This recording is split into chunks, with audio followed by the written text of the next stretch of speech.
Dappa-doo, dappa-doo, two white guys in a wheelchair. And we're live. Action. Oh, yeah. So, John, tell us. Well, John, thanks for coming on. It's been a while, hey? It absolutely has. It's So- almost at 10 years. I think next year it'll be 10 years. Yeah, graduated in 2014, and Yep. now, 22 years. Damn. Math. Big damn. Crazy. Been a while. Been Yeah. a hot second. At least 1 or 2 hot seconds, yeah. It's been a few. So, how did you?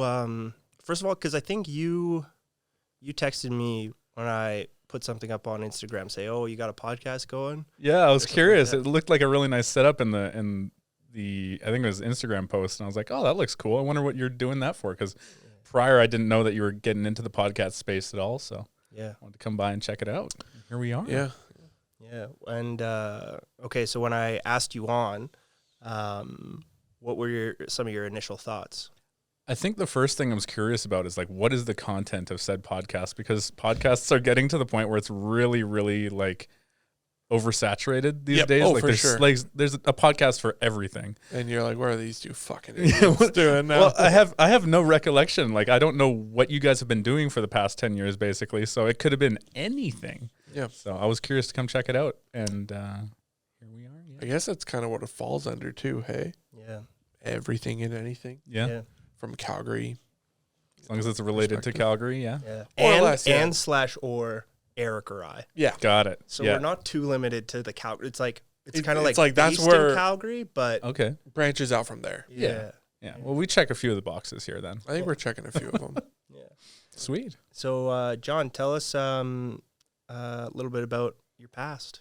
My past. Dig It's up that big stuff. a long and peppered past. How deep do we want to get Well, here? let's Like, let's let's start from CA maybe. Yeah, how post-grad. we all know each other and man, CA. That was probably one of the biggest life-changing events in my life, was being moved out of public school into CA.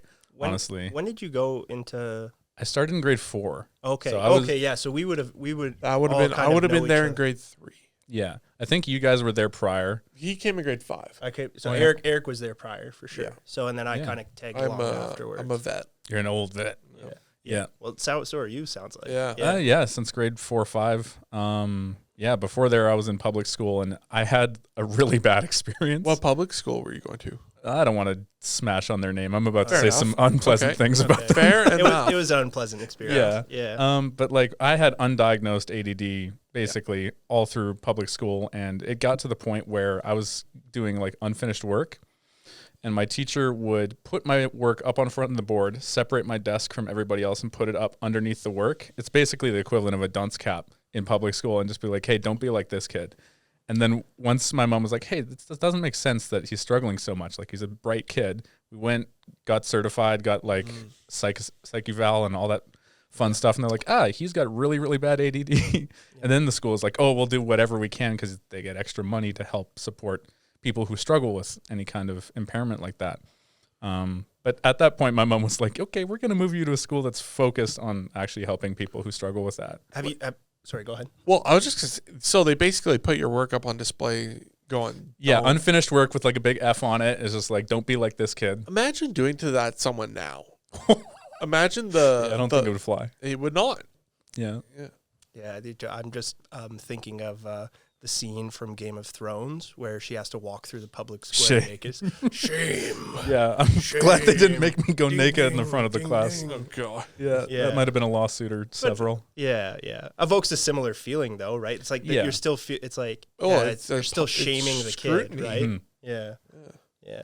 Yeah. So, question, and a question for you as well too. Like, at what point did your like, how did your parents find? I don't know if you've ever asked. Did your parents ever? How did they find out about the school? Oh yeah. Well, I really didn't get into it much. My sister and I are twins, and like we went to the same school. We're in the same classes, all that kind of stuff. I was very, very soft spoken, like not anything like I am today. But back then, my sister used to like speak up for me, and I think my sister ratted the teacher out for it to my mom, because I wasn't going to talk about Good it. on her. Yeah, they were looking out for me then. Yeah. Not so much anymore, but that's okay. Well, you can speak for yourself now. Yeah, I can do my own. Yeah. I remember going there through Zoe Kehoe because Zoe is someone who we all know and is one of my oldest friends. And she started going to Calgary Academy in like grade 2 or like grade 1. And I was having trouble with reading because I was borderline dyslexic as a kid. And obviously I ended up growing out of it. But that's how my mom found out about Calgary Academy, was through Zoe's parents. Okay. Yep. I think So my it mom all heard kinda it from Paul lined up. Archer's parents. 'Cause Oh, they yeah. worked together in law. So Oh, wow. yeah, that was the original introduction to be like, hey, my kid struggles with this. Oh, so does mine. How did you like Calgary Academy? I had a very good experience. I know it wasn't the same for everybody. Like I said, the difference between where I was to where I got to is pretty huge, and like not being medicated through most of that until like grade 11, 12 was pretty wild, because all the doctors were like, this guy's got to be on like 60 milligrams of Vyvanse to function at all. And CA was like, let's actually think about doing cognitive behavioral therapy first, and then we'll talk about meds. Yeah, like I had a great experience at Calgary Academy. I really did. And you know what? I get it. For a lot of people, it wasn't for them.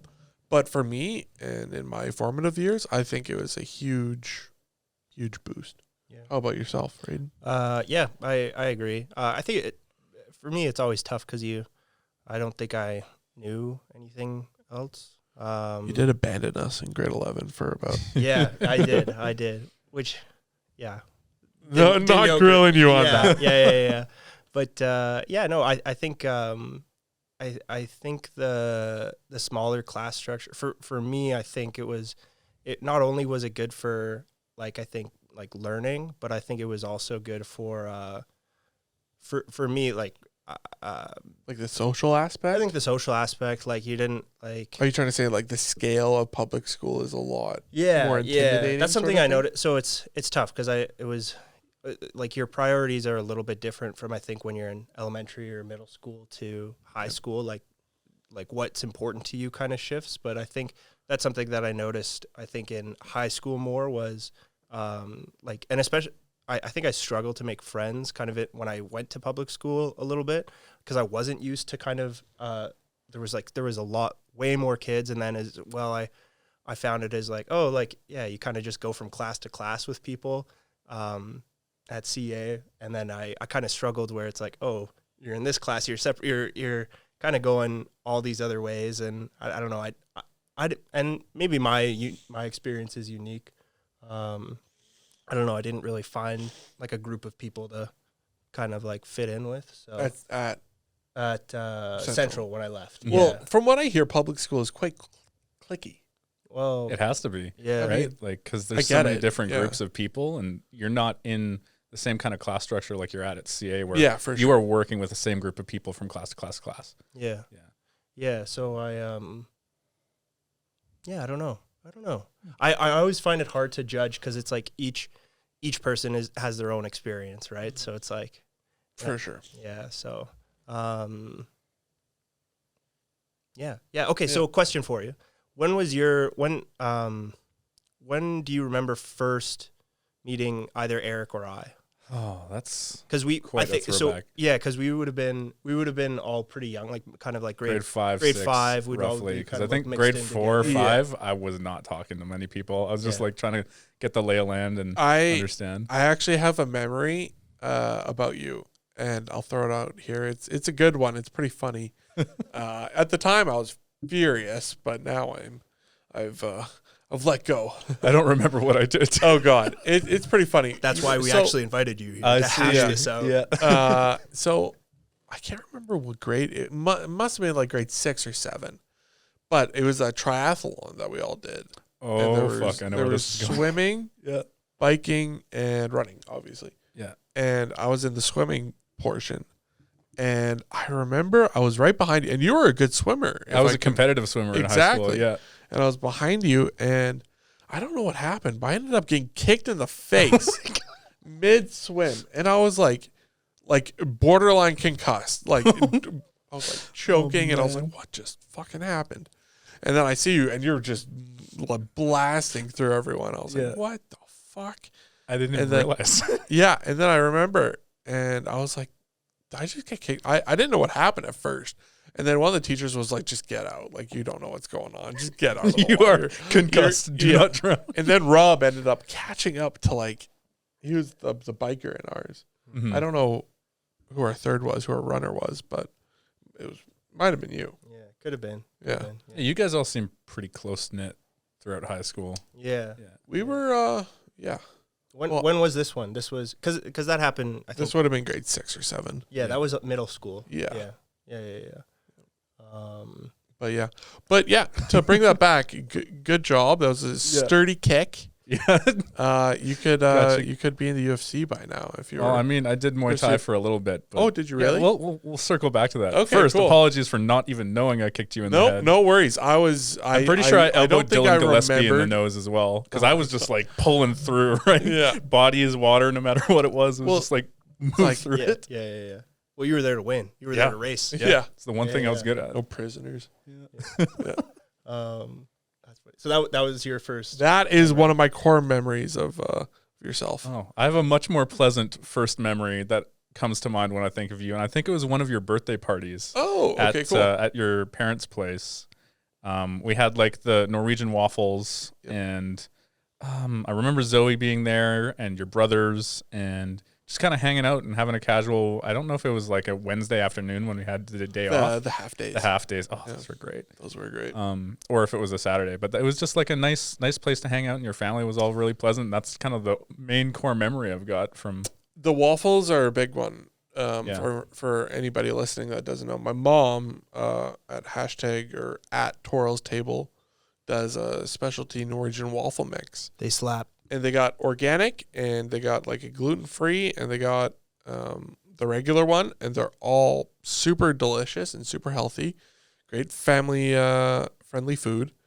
But yeah, growing up, we always I remember in high school and junior high a lot, we'd come home during lunch and just start making waffles, have like 4 irons out and just start, pounding those things out. And yeah, they're good. And everyone liked them. That was my favorite thing about them. Wasn't even how they tasted. It was just like everyone wanted to be around when you were making these things and when you brought them to school.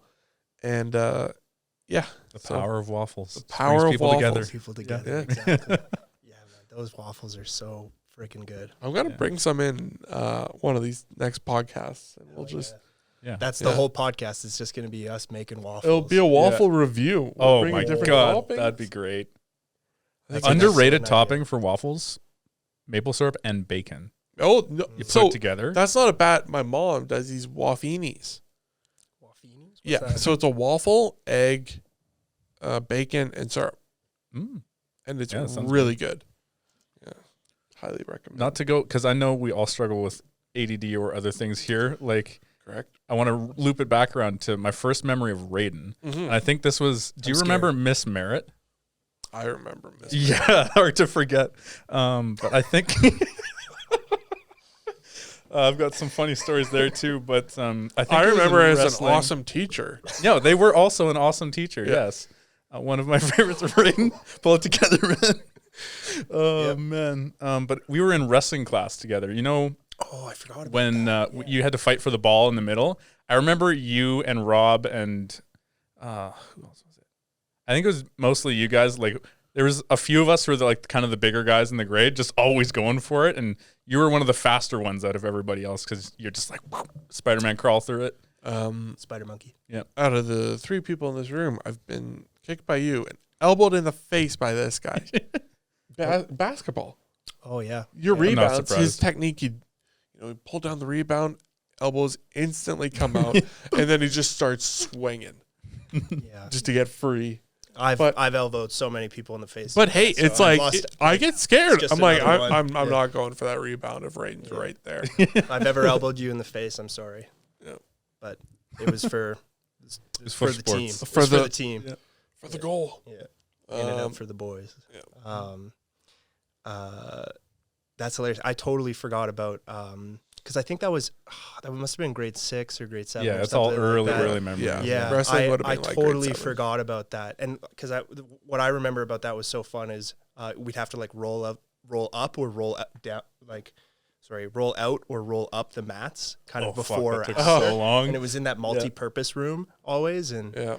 I remember I loved it, and it was so fun. Mm-hmm. Yeah, I remember it being really fun. I'm trying to think because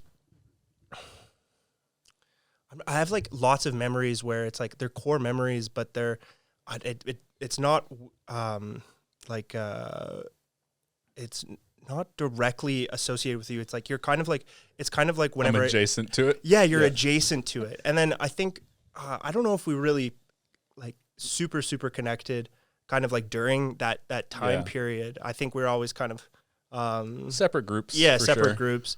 And but I remember when I went out for drinks with our friend Nick and you were there, and I remember really jiving with you, really like connecting. And so I guess it was kind of like later on, and I think we but would have. it's kind of like we share like we shared this like I think like a kind of important like core experiences, and there was like a little like crossing of paths and like touching a little bit, but not like not I guess insane, like not big crossovers. I don't think so. Yeah, we didn't really have that much shared in common in high school. I don't think we wouldn't have gotten along. I think it's just like we had different interests at the time, right? Well, you're a super friendly guy. Like, you know, like you said, you're a bit a little soft-spoken, maybe a little reserved, but like you've always been super friendly and like, Yeah, I try to be. There's times where I haven't been, but like, you know, you grow and you change and you learn from that stuff. 100%. Yeah. Yeah. So I guess what have you been up to since that time? We Since graduated. We graduated high 2014. school. Eric goes and goes to I think Mount. I went to Mount Royal. Yeah, Mount Royal at first. For a year. Raiden went out to Ontario. Yep. Ontario. Yeah, I went to school out at Queens. Oh, Queens. yeah. And then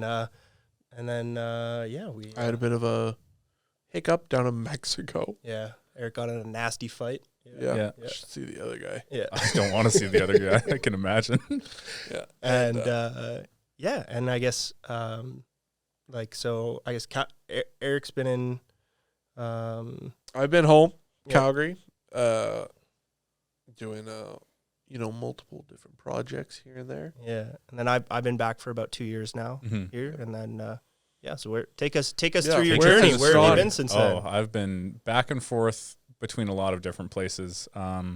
Right after high school, I took a gap year to try to figure out, okay, well, what do I really want to do? Because in high school, like upon graduating, I was like, I want to be an engineer so bad. Yeah. I was like, this aligns with everything. I want to get into biomedicine and work on prosthetics and things like that. That was the goal back then. All because I watched a super inspirational TED Talk, which I highly recommend. Which one was that? It was the TikTok. It was a biomechanics TED Talk by a professor at MIT who has lost both of his legs. Oh, wow. And because he was a biomechanics professor, he loved to climb. So he went and he built himself new legs that can run, jump, and like get the feet swapped out to climb, and Oh, wow. all this super cool stuff. And then at the end of the talk, they had a ballet dancer who lost their leg in the Boston bombings Oh snap! with a new leg that had programmed in ballet moves. And they were dancing around on that. It blew my mind as a kid. And I was just like, I want to do that. Before we continue down Yeah. what you've been up to, are you familiar with Neuralink? I am familiar with it, yeah. What are your general thoughts on that? Do you Ooh. mind breaking it down? I'm sure we will get into like the AI, the Neuralink, the metaverse, because somebody's gonna fucking say it at some fair point. Yeah, we'll get to that after because there's a lot to get into. I'm sure. Absolutely. So yeah, continuing on the path of my life since high school. I took a year. I backpacked through Australia with one of my buddies who was really nice. that would have been really. It cool. was super cool. Learned a lot about what it means to be more independent because it was like in high school, you're still kind of dependent on your parents. But for after sure. that, you're just like, okay, this is what the real world's like. This is what I can get into. Then I came back. I applied for University of British Columbia in Okanagan Valley. Got accepted there into engineering. No, we're skipping there was more that happened in that gap year. I went and did some upgrading because I wanted to get into engineering. Okay. So I went, redid my math, redid my chemistry. Where'd you do that? That's here it's in closed. town? It's here in town. Yeah, it was closed down. It was that school on Crowfoot that is near Mount Royal. Sir Vincent something. I'm thinking of Chinook. I was thinking of Central Memorial. Oh, Chinook Learning. I think Oh, that's yeah, yeah. Chinook No, that's what it Learning. was. I don't. The school was different than the program. But. Chinook Learning's right on. Is it on Crowchild and? Yeah, Crowchild. I said Crowfoot. That's what I meant. Crowchild and like kind of by Glenmore. Yeah. basically the same place. So I did that for a year while I was working at UPS, loading trucks with packages wow. and stuff. Nice. By the airport? Yeah, by the airport. Met one of my really good buddies there, Brandon, who does like comic book art and does Oh, that's podcasts wicked. and art and a bunch of cool stuff. Cool.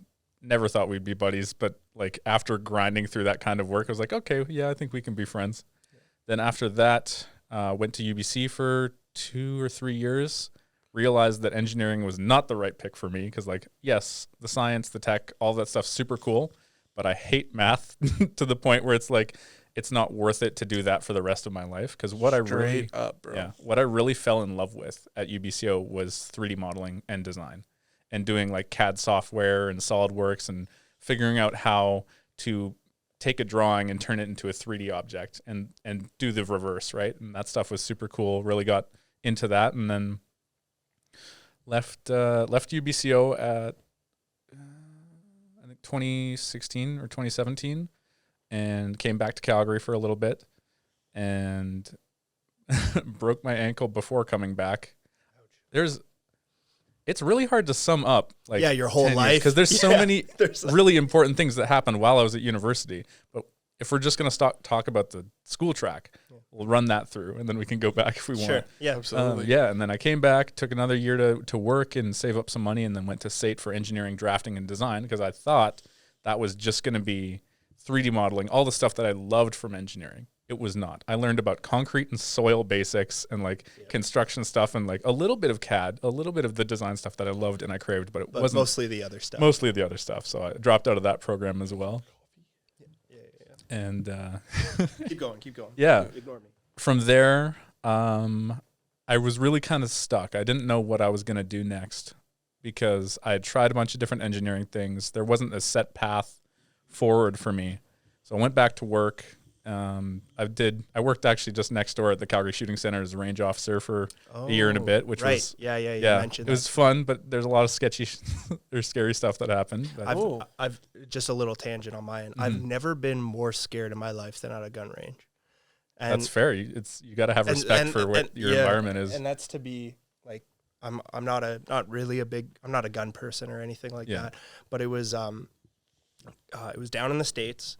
And I went with my family. It was like, oh yeah, let's go. And let's go down to the range. My whole family, not gun people. Okay, not gun people. We go and I don't. You have a sibling. You have siblings. Like when your parent and your sibling aren't really getting along. You can tell. You're stuck in the middle of it. Yeah. So okay, we're in this gun range, and my dad is trying to holding a handgun, like because the range officer's there. He kind of. Or like the guy, he's telling us like what keeps an eye on you. Keeps an eye because they know like this is like a bunch of first timers, right? Yeah. They're basically like right behind you. Most of the time, like part of the rules is you should have a hand on a person who's never shot, exactly, in case they have an issue and you have to grab it. Yeah. Okay, so that's happening. That guy's there. My little brother, who I guess he must have been 15 or 16 at the time, maybe even younger. And we go, and he has a handgun. Shooting the handgun, and then my dad is like talking to him. He's like, "No, you got to do it like this," and I'm just sitting there, and I'm like watching, and then like he goes to grab like the gun, and I don't think that was supposed to happen at all. But I'm just sitting there, and I had to leave. I'm just like, I can't watch this. Like someone's gonna get shot. Losing a finger. Yeah. Well, I was thinking like someone's gonna get shot in the head, and I gotta leave. Like I don't want to see this. I don't want to be around this.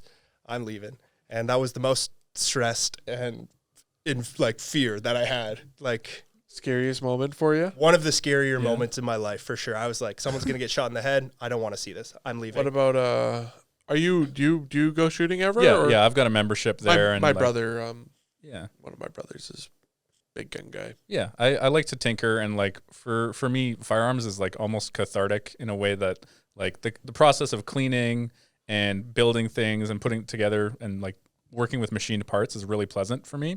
And then going and like comparing that every time you go shooting and be like, okay, what improved when I made that small change or things like that. Like I like the target aspect and like the mechanics of it a lot more than like, oh, gun go boom, very cool, adrenaline. Yeah. That's also fun, but that's kind of my brother's take on it too. Yeah. Like he says it's super therapeutic and just like takes a ton of his stress away. Just like you said, just like it's the process that goes into taking care, reassembling, disassembling, and then using it. Yeah. So Yeah, I've got video games to do the angry stuff, yeah. but the gun range is like a place of meditation for me almost, and I'm happy to take you guys if you ever want to head over there.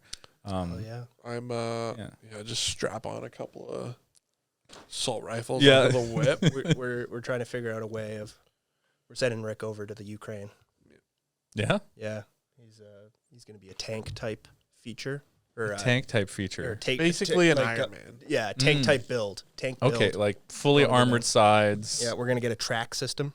We'll Okay. have like a I've seen those. mesh, I've seen like a Kevlar mesh around me. Yeah. if you've got like a mechanized moving platform, you wouldn't need Kevlar. You could just put on steel plates. Like, you could just get a bulldozer, plop you in the middle of it, done. I watched this is a little off topic, but I saw a documentary called, I think it was called Tread.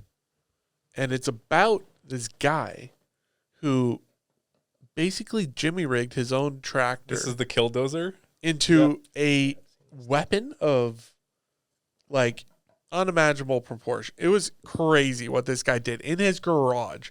He basically retrofitted this like I think it was a tractor with like 3-inch like steel plates, and he had a 50 cal sniper in the back inside, and he had holes, and he just terrorized this whole town. Yeah, I saw that for sure. That's the thing about like those like heavy equipment stuff is it's like, man, it's like the construction stuff. If you really want to do damage, is like It took another guy with a tractor to stop him. that's the thing. Like it's like the tanks or whatever. It's like nah, man. It's like you want to be in a front end loader. Yep. Just pack it full of steel and you're good to go. I mean, but guns can be very scary. Yeah. Yeah, PSA gotta for respect everybody it. listening: always respect firearms. Yeah. Yeah, don't if you find yourself in an argument with your a loved one while in a gun range, maybe put the gun down and go have that somewhere else. Yeah, there's better places to have that talk. Yeah. Okay, so you were I was flipping back a bit. So you were a ranger there at this one. Range officer. Yeah. Okay. Yeah, I was there for just about a year, and then got fired for being late. And when was this? This was like 2017. Okay. So like just after coming back from UBCO and then trying to figure out the SATE thing, and SATE didn't work, so I started working, making some money there, and I got an ad across my Instagram page completely at random.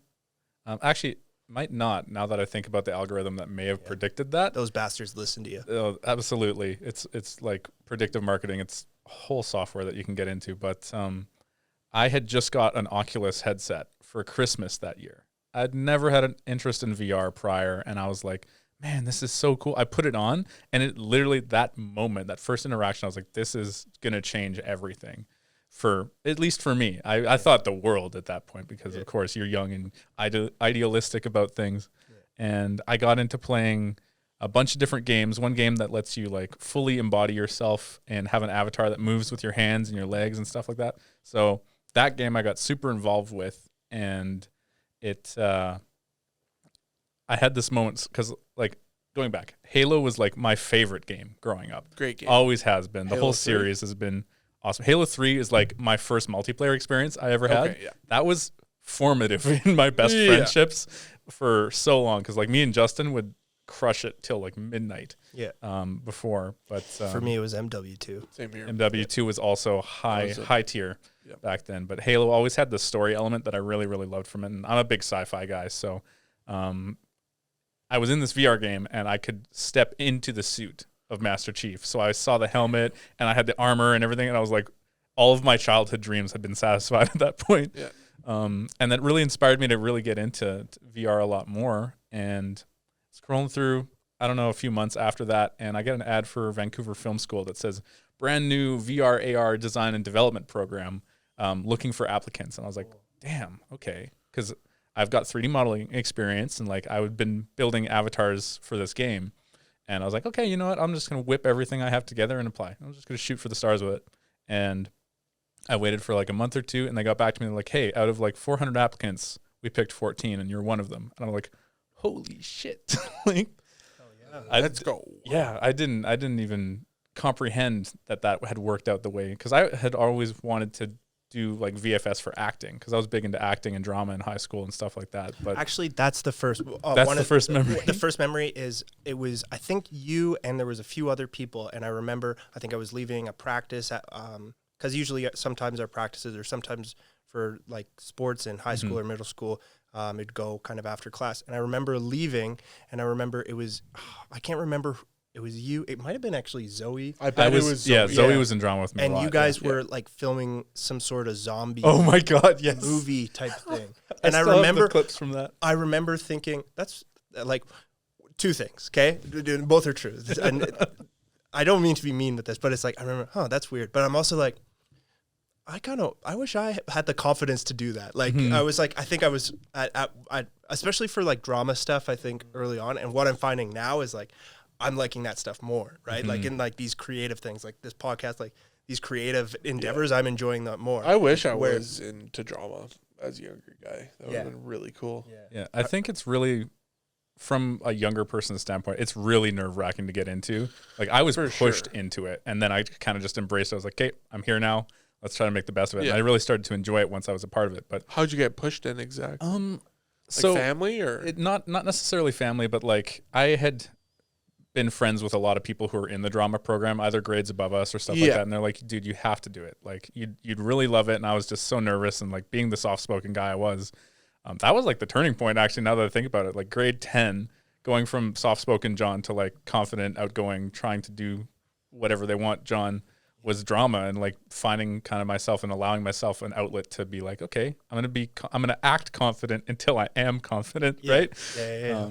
So that worked well. But initially, like, it's super scary to get into because, like, there's stage fright. There's, like, going out of your comfort zone with characters and things like that. So, but kind of the more you do it, the better you get yeah, at the more you do it, the better you get at it, for sure. Yeah.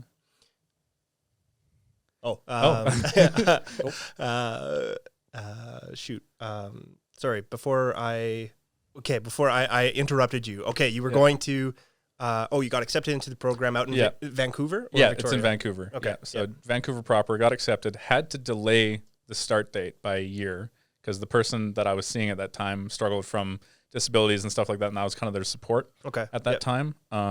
So that was tough. That was a rough relationship. Yeah. Learned a lot from it. Yeah. Won't get into it too much, okay. but delayed that. Was really glad that I did at the end of the day because I was able to save up a bunch of money during that time to actually afford to live in Vancouver. Yeah. Because 800 square feet. So what year would have this been? This is like 2019. Okay. And then 2020 was the first year I actually went and lived in Vancouver.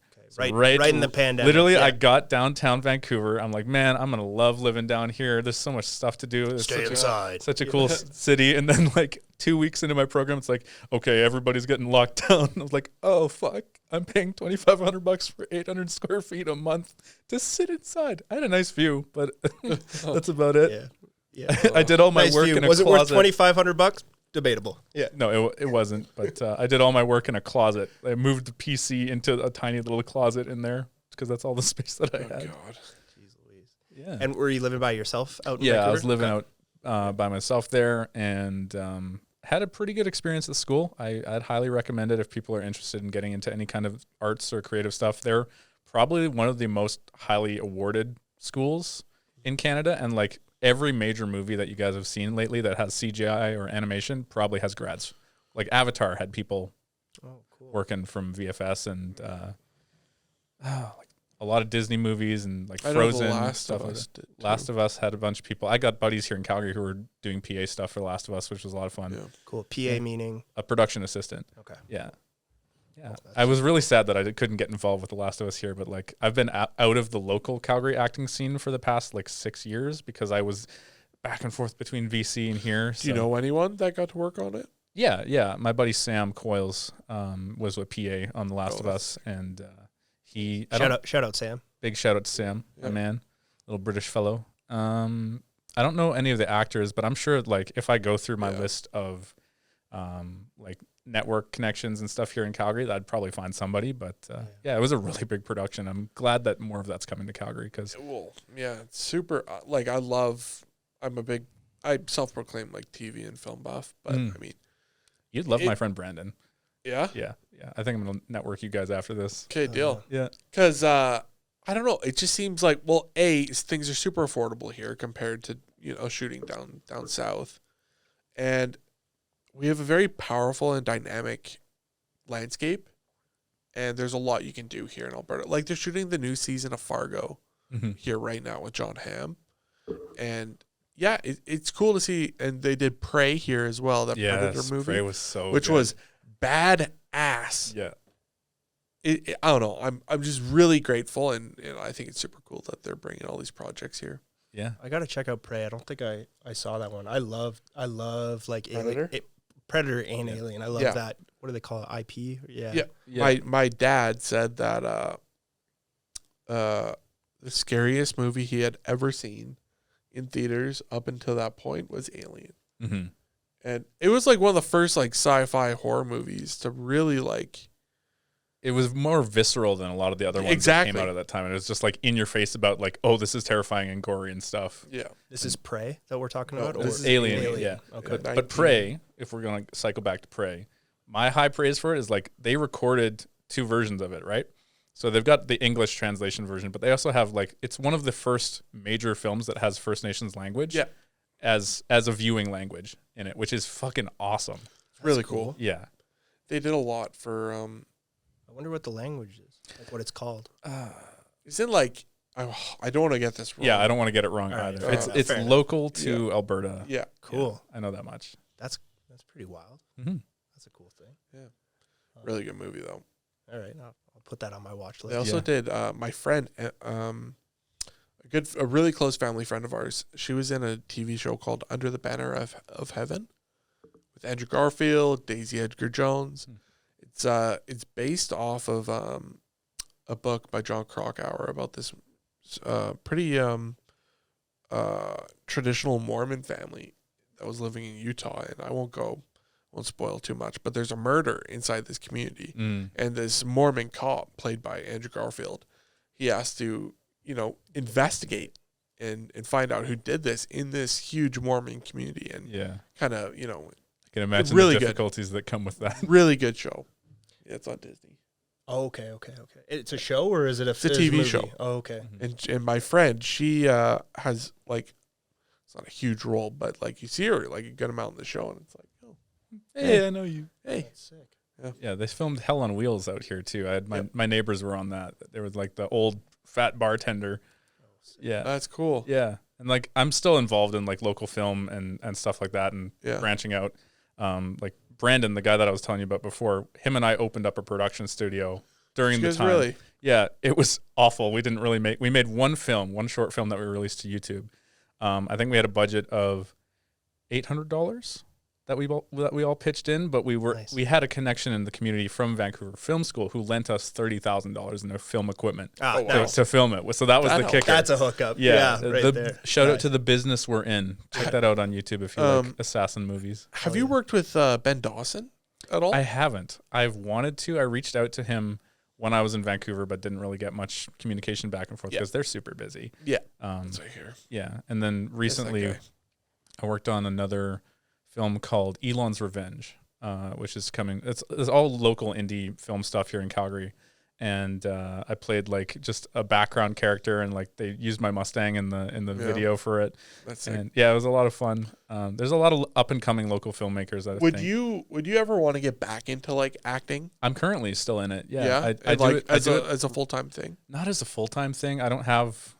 Well, first, it doesn't pay well enough as an indie actor. Yeah, fair. And like, I don't want to make the physical body changes to be like a top model kind of actor, but I could see myself getting into it if there were more roles that I were interested in. But right now, it's like there's a lot of generic stuff, and Someone neneeds to make a movie about a guy who's coming out of the Vancouver art. What's the program? VFS. The VFS. It's a movie about a guy who's just coming out of VFS and making his way in the my the biography. industry. Okay, Yeah, I see. you'd be perfect for that role. Oh, it would be just. I have the role for you. I think they should recast me. the People have often said that I look like a Canadian budget Chris Pratt. from certain angles. So at least when I was working in Garda and like other security jobs, when I was really fit at that point. But I can see it. Yeah, it's funny. I don't think I've got the same energy though. The are you familiar at all with like Kino Sum? It's a production. They're a production company. I'm just a fanboy. Mm. They did. It's like the name of the movie. I'm gonna screw it up. That's why I'm trying to find it. It's like what occurs before, during, and after a high school basketball game in Calgary.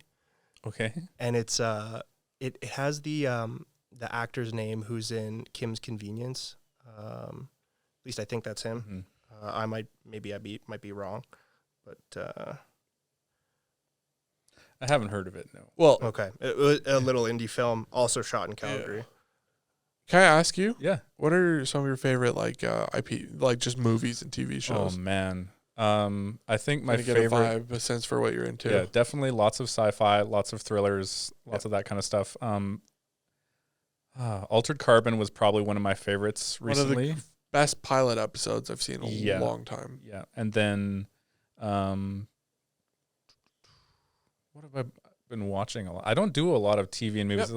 As a fan of them, yes, but I do so much more in gaming and doing my own production of things that I don't have time to watch other people's stuff. Like I haven't even caught up on The Last of Us yet. Oh, really? I've been waiting until all of the episodes came out, so I only have to buy 1 month, and then I can watch it all at that one point. Yeah.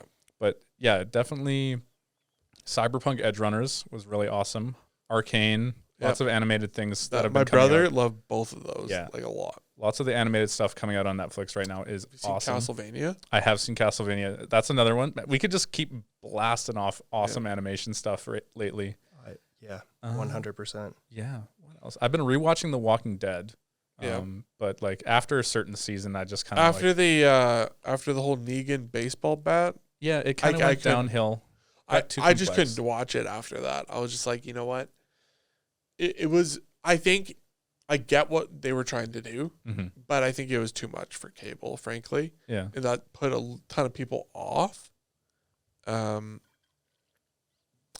I don't know. I liked it. It was one of the best shows for a while when it started. There was a lot of craze around that when it first started up. Love, Death, and Robots is another one on Netflix that is absolutely awesome. Crazy show. Yeah. Every Black episode Mirror is different. Yeah. Black Mirror is also so wild. That shows like a pretty good spread of the stuff that I'm into is like kind of like sci-fi, do you horror. Like as a movie, Blade Runner 2049. Yeah. Blade Runner's always been a classic. Yep. Prefer the original with Harrison Ford though. Yeah. Yeah, for sure. I like the sequel quite a bit. Yeah. But they're both fantastic. They're both visually stunning. I just prefer Harrison great. Ford to Ryan Gosling. Yeah. Yeah.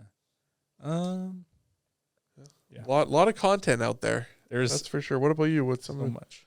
What have you seen or read or watched recently? You guys watch Vanderpump Rules? Can't say I have. Sounds familiar. It's breaking the internet currently. What is it? It's a reality TV show. That's why I haven't watched it. It's about Lisa Vanderpump. She was one of the Real Housewives. Oh, I see. Have you seen? I don't watch this, but my partner fills me in on what's going down. So that's like Love Is Blind for me. Just about to say that. Love Is Blind.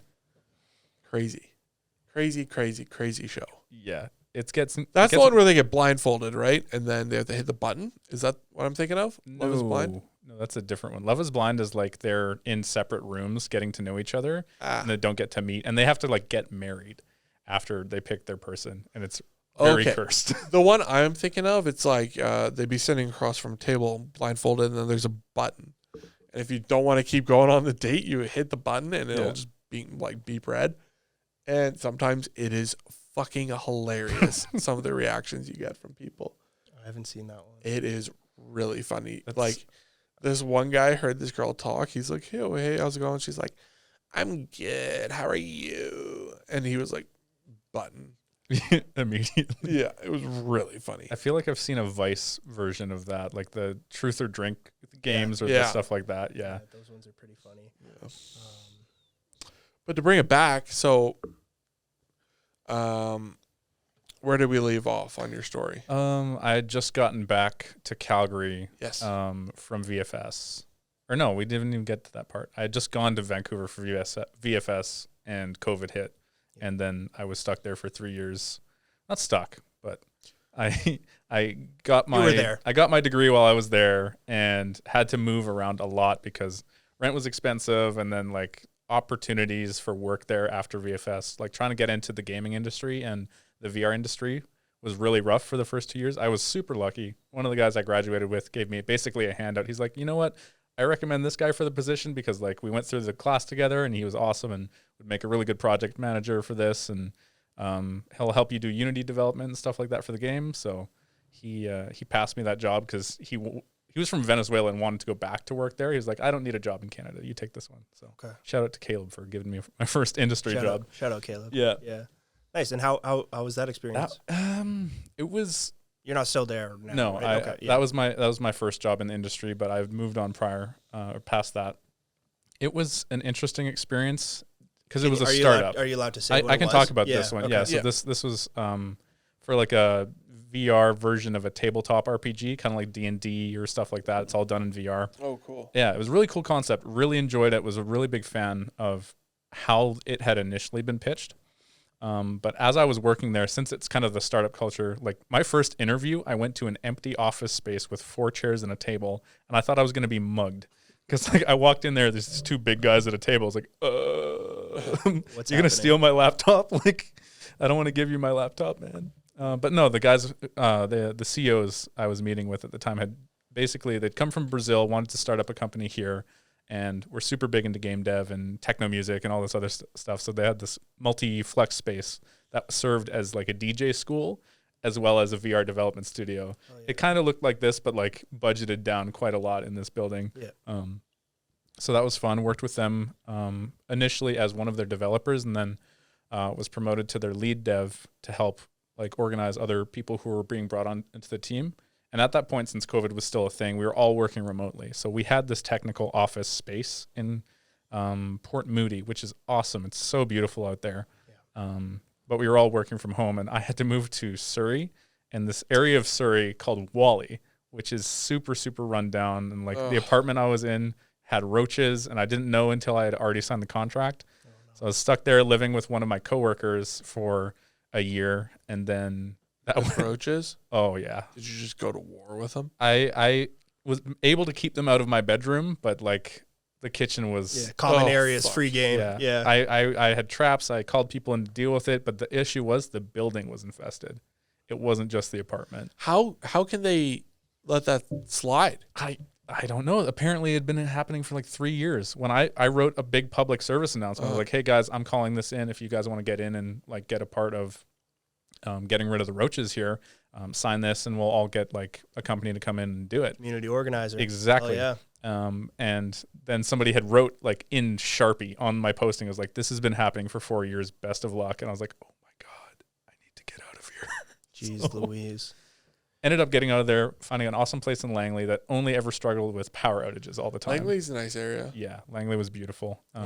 Yeah. And like while I was in VFS, I met my current partner and like my life partner, Michelle, who is awesome. Nice. Shout out Michelle. Yeah, shout out Michelle.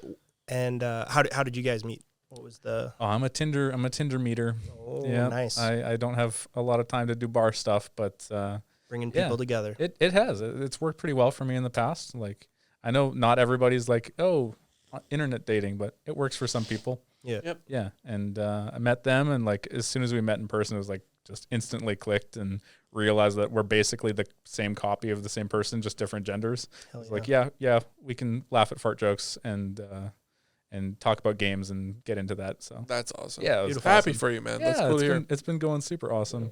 And okay, so you guys and are you guys are married? Not married. Oh, okay, no, okay, I'll reverse. No. Living together, own a house together, own a dog together. We're basically married. It's just like not officially. We're choosing to spend our money differently rather than getting into a wedding right away. Yeah, fair enough. Fair enough. Okay, so how long have you guys been together now? Just about 3 years, like ever since I went to Vancouver. Okay. Yeah. Yeah, so that's been going good. I feel like, oh man, you get 3 guys with like ADD in the same room and you can't stay on topic. Yeah. We That's all right. we always loop around, but I want That's to all make right. sure I'm answering the right That's questions. the format of this thing. Yeah. That's why we want it so long. Got it. Yeah. Is So it because flows. it Well, conversations, they just go in different directions Yeah. sometimes. It's Yeah. hard to... and sometimes it's fun to explore the tangent, and then once you kind of reach the natural end of the tangent, you just Yeah, bring it part back. of Yeah. my current job is to cut tangents off, so I Yeah. apologize if some of that leaks into oh this. nice. No That's why worries. you're keeping us on track I'm here. trying, We yeah. appreciate it. Is it okay if we... Take a pause. Yeah. And we're back. and we're back. Beauty. Okay, we were So the project. Yeah. Let's go, project. go You there. wanna go we'll into the go there. project? Okay. Yeah, let's go there. Yeah, I think we talked about most of like what has happened in my life up until this point, but like not the cool stuff. We haven't really gotten to the super cool stuff yet. We love the cool stuff. Cutting it a little bit here. That's what we're here for. Yeah. So in the interest of acting and all that kind of stuff, I have been working probably for the past 2 years in a virtual reality show that has been completely recorded, edited, done in VR. We've got about 200 different actors all in a virtual space at the same time, playing in like a cyberpunk world. And I'm working with some other big name actors that you may not have heard of by name, but you will definitely recognize if I tell you what they acted in. I'll circle back to that because I like to leave a little bit of a teaser. But yeah. I'm on the edge of my seat. Exactly. So the project is called Neon Divide. It was previously called Callous Row, and it's a show that has been airing on Twitch and streamed by like probably at least 50 different people. So you have different perspectives from every character in the role play at the same time. And it's all centered around this city on a desolate planet where you've got different levels of society. So like you've got the wasteland, which is like your Mad Max kind of people, and like you've got the Undercity, which is like your magic under the ground kind of mushroom dwelling kind of stuff, and then you've got the Row, which is like the streets of a mega city. So like your gangsters and your punks and other riffraff, and then a level above that is the upper city, so like the corpo people and like the mercenaries and all this kind of stuff. So you've got all these different layers of things going on, and the big surrounding idea of all of it is like conflict, like all the divide between all these different people and all the different stories that are going on. So the thing that makes it stand out, I think, a lot compared to like traditional shows where you've got a script, you've got everything is improvised. You get a character that you set up, you get it approved by the DM team, and everything that goes through the timeline of the show is improvised between players playing their characters. It's just like role play almost. It is absolutely role play, but it's got like a continuous timeline and set up, and like you have DMs floating around invisible that are helping guide the story and like make roles for people, and the same way as like a D&D game. Yeah. And it's all done in VR, and it's probably been one of the most fun things I've worked on in my life up until this point. That's cool. That sounds crazy. Yeah. So, sorry, what's it called again? It's called Neon Divide. Neon Divide. Yes. And when are people how do people view it? Okay. So it's on YouTube on most like of the personal, like everybody who streams it also like records it and posts a backlog of videos. But the best place to find it is like actually the Neon Divide Twitter, which is just at Neon Divide, or we've got a Discord, we've got a Twitch team to go view. So any of those is a good option. Okay, And we'll link that down in the description for anyone get all who's that interested. sorted there. So yeah, I play a character on it, or at least the first season that I was involved in, I play a character named Artyom, who is like this cybernetically augmented, like Eastern European mercenary guy who has no recollection of where he's from, and has been like modified to the point where he's like, my body is not my own body anymore. Yeah. And one of the story points that goes on in the show is the divide between synthetics and like regular people. So people who have augmentations or people who are fully robotic or AI and stuff like that. People who don't. Yeah. And the people who don't. And it's kind of a really tough point for him to work through because he's struggling with these like cybernetic limbs and implants and stuff that control his movements or his brain.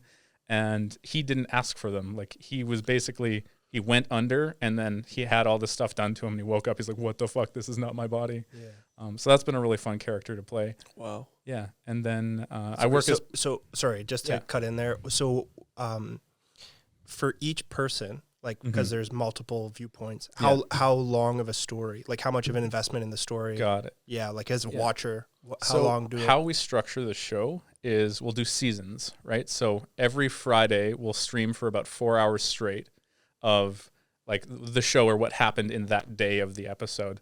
But overall, we'll probably do like 3 or 4 months of every Friday recording 4 hours, and then all of that gets packaged up as that was that season. Okay. So we're right now in between seasons. There's also like a 3 or 4 month break, and that's where we work on building the new maps, building any new characters or storylines, and that's where I got involved this season, not just playing my character, but being a DM and working as part of the staff of the project as well. Hence the promotion. Yeah. Shout out. Sorry, one more time. Shout out to Neon Divide. Neon Yeah. Divide. Shout out Yeah, Neon on Divide. I just pulled it up on Twitter here, and it looks super cool. Yeah, it's a lot of fun. So the big reveal, the name actor, I'll name bomb. Apologies, Chair. But do you guys know Carl from The Walking Dead? Yeah. Yeah. Yes. So I work with him on the project as well. He's like the CEO of the corp that I work with. Okay. Because I'm a corporate player, and it's been awesome being able to work with them, and they're super fucking Oh, funny. in the role play world. Yeah. Oh, okay. Yeah. So he hops into VR and is one of these characters as well, Okay. and is part of the staff team that we all work together, and we're writing the story for season 4 right now together, which is really fun. So per season, what does a runtime look like? Holy shit. Well, whatever 4 hours times however many months it's up for. Like I think it's like 40 or 50 hours of footage that I'm going through right now to like cut Artyom's story into like a 2 or 3 hour segment that you watch, because that you can watch. a lot of the actual stream is waiting for the DM to come around and approve something that's happened or moving from place to place, and you don't need that in like a film or a show. Like you don't show every character walking from every destination or driving from every destination. You don't need that in the story. Yeah. But you have to live it, right? As these characters, that's part of it, is you are fully immersed in this story and super living cool. through all of it. So how did you find out about this project? How did you like who's How'd you get into this? how'd you get into this / like Yeah. whose idea was this? That seems like kind of, well, one, it seems like a logistical nightmare, but so how does that work? I got into it. I've been playing a game called VR Chat, the one that I can kind of alluded to before, since I've started getting into VR. Okay. And that's the one where I could put out my Master Chief armor and like really get immersed into it. And there's so much you can do within it. And they've got their own code generation and stuff that you can use to build these worlds and build these tools to film things or have different systems and make games inside of a game effectively. So I got into that through another roleplay community I was a part of called Aegis, which is a much smaller, no super famous people, but still a lot of people who come together, create characters, and basically run a D&D campaign in VR. Cool. Yeah. So there was one person named Oblivious who was associated with both projects, and they kind of put me on the path to Neon Divide and got me introduced to a few people. And I started off as a character in season 3 and had an awesome time meeting everybody there and acting that out. And it's really surreal. Like, not only like from an actor's standpoint, like it's easy to separate yourself from a character because you don't have that character's lived experience. But when you are improvising as that character for hours at a time, or like dealing with the emotional actions that come from that, or like getting shot, like my character died in season 3. Spoilers. I'm sorry, everybody. Yeah. We'll cut that. Yeah. So you feel the emotions of these characters in such a different way because you're living that experience rather than going off of a script, knowing what's already going to happen. It's like things are coming at you and you're seeing them in first person. It's like method acting. It is effectively method acting. You write that character and then you live that character. And like, I've seen people who stream it who have broken down in tears because it has been so emotional, or the impact of an event has really had an issue, because that is like, you're my friend in character, but you're also my friend out of character. And like, I know how much this means to you. Well, it sounds like, the task that you're taking on, there's a lot of emotional baggage that comes with that character, I would imagine. Yeah. It's something that you have to, bring to life. Yeah. So, a lot of what most of the people, like, if you look at a role player's characters, you will almost always find something that is like a piece of their actual trauma or a piece of their actual personality into that character. Yeah. Like with me and Artyom, the thing that I realized I was struggling with is like trying to understand not having a direction, or like things being out of your own control and reacting to how that has happened. And like, it's cathartic in the way it's like, I'm dealing with my trauma through the lens of somebody else's, which has been fun. And there's definitely a lot of other people in the RP who have gone through some fucking awful shit, but like having an outlet through the RP to, what's the word for it? It's like exposure therapy, right? Yeah. It's like dealing with the trauma in a way that's not directly impacting you, but is associated enough that you can work through it. I could imagine that'd be like a super cathartic, super powerful experience. Mm-hmm. To a certain extent. Yeah. Like for example, like characters who die in the RP because there's combat, there's all that kind of stuff. Knowing what it's like to witness your own funeral is really fucking surreal. And I think that's probably one of the most memorable moments I've had is like going through that experience and being like, oh man, this is how people thought, or like, this is how I had impacted their lives. And like, wow, it's really weird being dead. That's pretty wild, actually. Yeah. Like, just like kind of thinking through that right now, like, yeah, because it's kind of like the chance to experience that. Mm-hmm. You live another life, effectively. Yeah, it's like like a crazy, like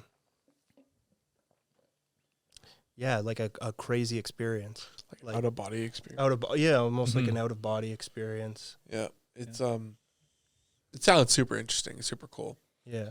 So okay. So how long have you been playing this game for? So this is shot within VR chat. Okay. Yeah. Okay. I've been playing this game since 2017, I think, or like 2016, 2017. So right when you got right when I got an Oculus headset, right when it first came out. Okay. And it was a very different game back then. Like only in the past probably 3 or 4 years has it really evolved into what is capable of supporting such a huge role play or show or stuff. And like, I don't know if you guys have heard anything about VTubing.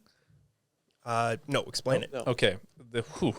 So in the gaming community and like the Twitch community especially, it's been way more and more popular recently to have like a virtual avatar of yourself rather than streaming yourself to a camera like this. Okay. Yeah. So like you'll have people doing talk shows or you'll have people playing video games with their little animated avatar on the side. I'm even guilty of it. I have my little animated avatar when I do streams that are not in VR. And that's what kind of what people see. People see this artistic expression of what you want them to see rather than your physical face. And it's opened up a lot of accessibility for people who don't want to be publicly related to whatever their content is, which is really awesome. And like, unfortunately, the majority of it is all anime girls or like cat girls or stuff like that. But I mean, that's what people want to see. It's a reflection of the users, right? Yeah. Like that's what people want to see. That's what I want to see. Yeah. I try to break the mold and just be like cool guy with silver hair, but no. Even if you have some of the guy VTubers and you get into it, it's just like big shirtless demon boy telling people about their day. I was like, this is getting really like edging the line between smut and like actual streaming content. But the community is very fun and very interesting. Yeah, I would imagine very creative. Very creative, yes. Yeah. Lots of strange and funky ideas that come out of that. But, Well, the how I know about it is through the streamer Seymour, I think, Symor. Yeah, I might be saying that wrong. And he's done a couple interviews where he'll usually interview someone and then they just get really emotionally heavy. Like an example is like he'll talks about a veteran and their experience like in war, right? Or talks about like someone like going through like a traumatic experience and they talk about it. And it seems really interesting because, well, it's entertaining to watch because it's these people. It's not like me and you face to face. It's not us looking at a camera. Yeah, it's like the ones that I see. It's Winnie the Pooh asking Anakin Skywalker about this like traumatic experience. So it's really heavy, but it's like these two funny characters. But it's also like the content's like really, really awesome. It's like real real people at the end of the day, right? So, okay. So I don't know exactly what you're talking about. Like when you say Winnie the Pooh and Anakin, is he like, what was it like to have your legs cut off on Mustafar? Yeah. No. It's like that's what I'm thinking. Yeah. No, it's not role play. It's like this guy's like, oh yeah, I'm like a U.S. war vet, and this was what it was like. So the actual person, but a different avatar than the person. Okay, I was so confused for a second there. I was like, wait. Yeah. Never mind. Winnie the Pooh everybody. have a conversation with Anakin? Yeah. Oh, bother. Yeah, exactly.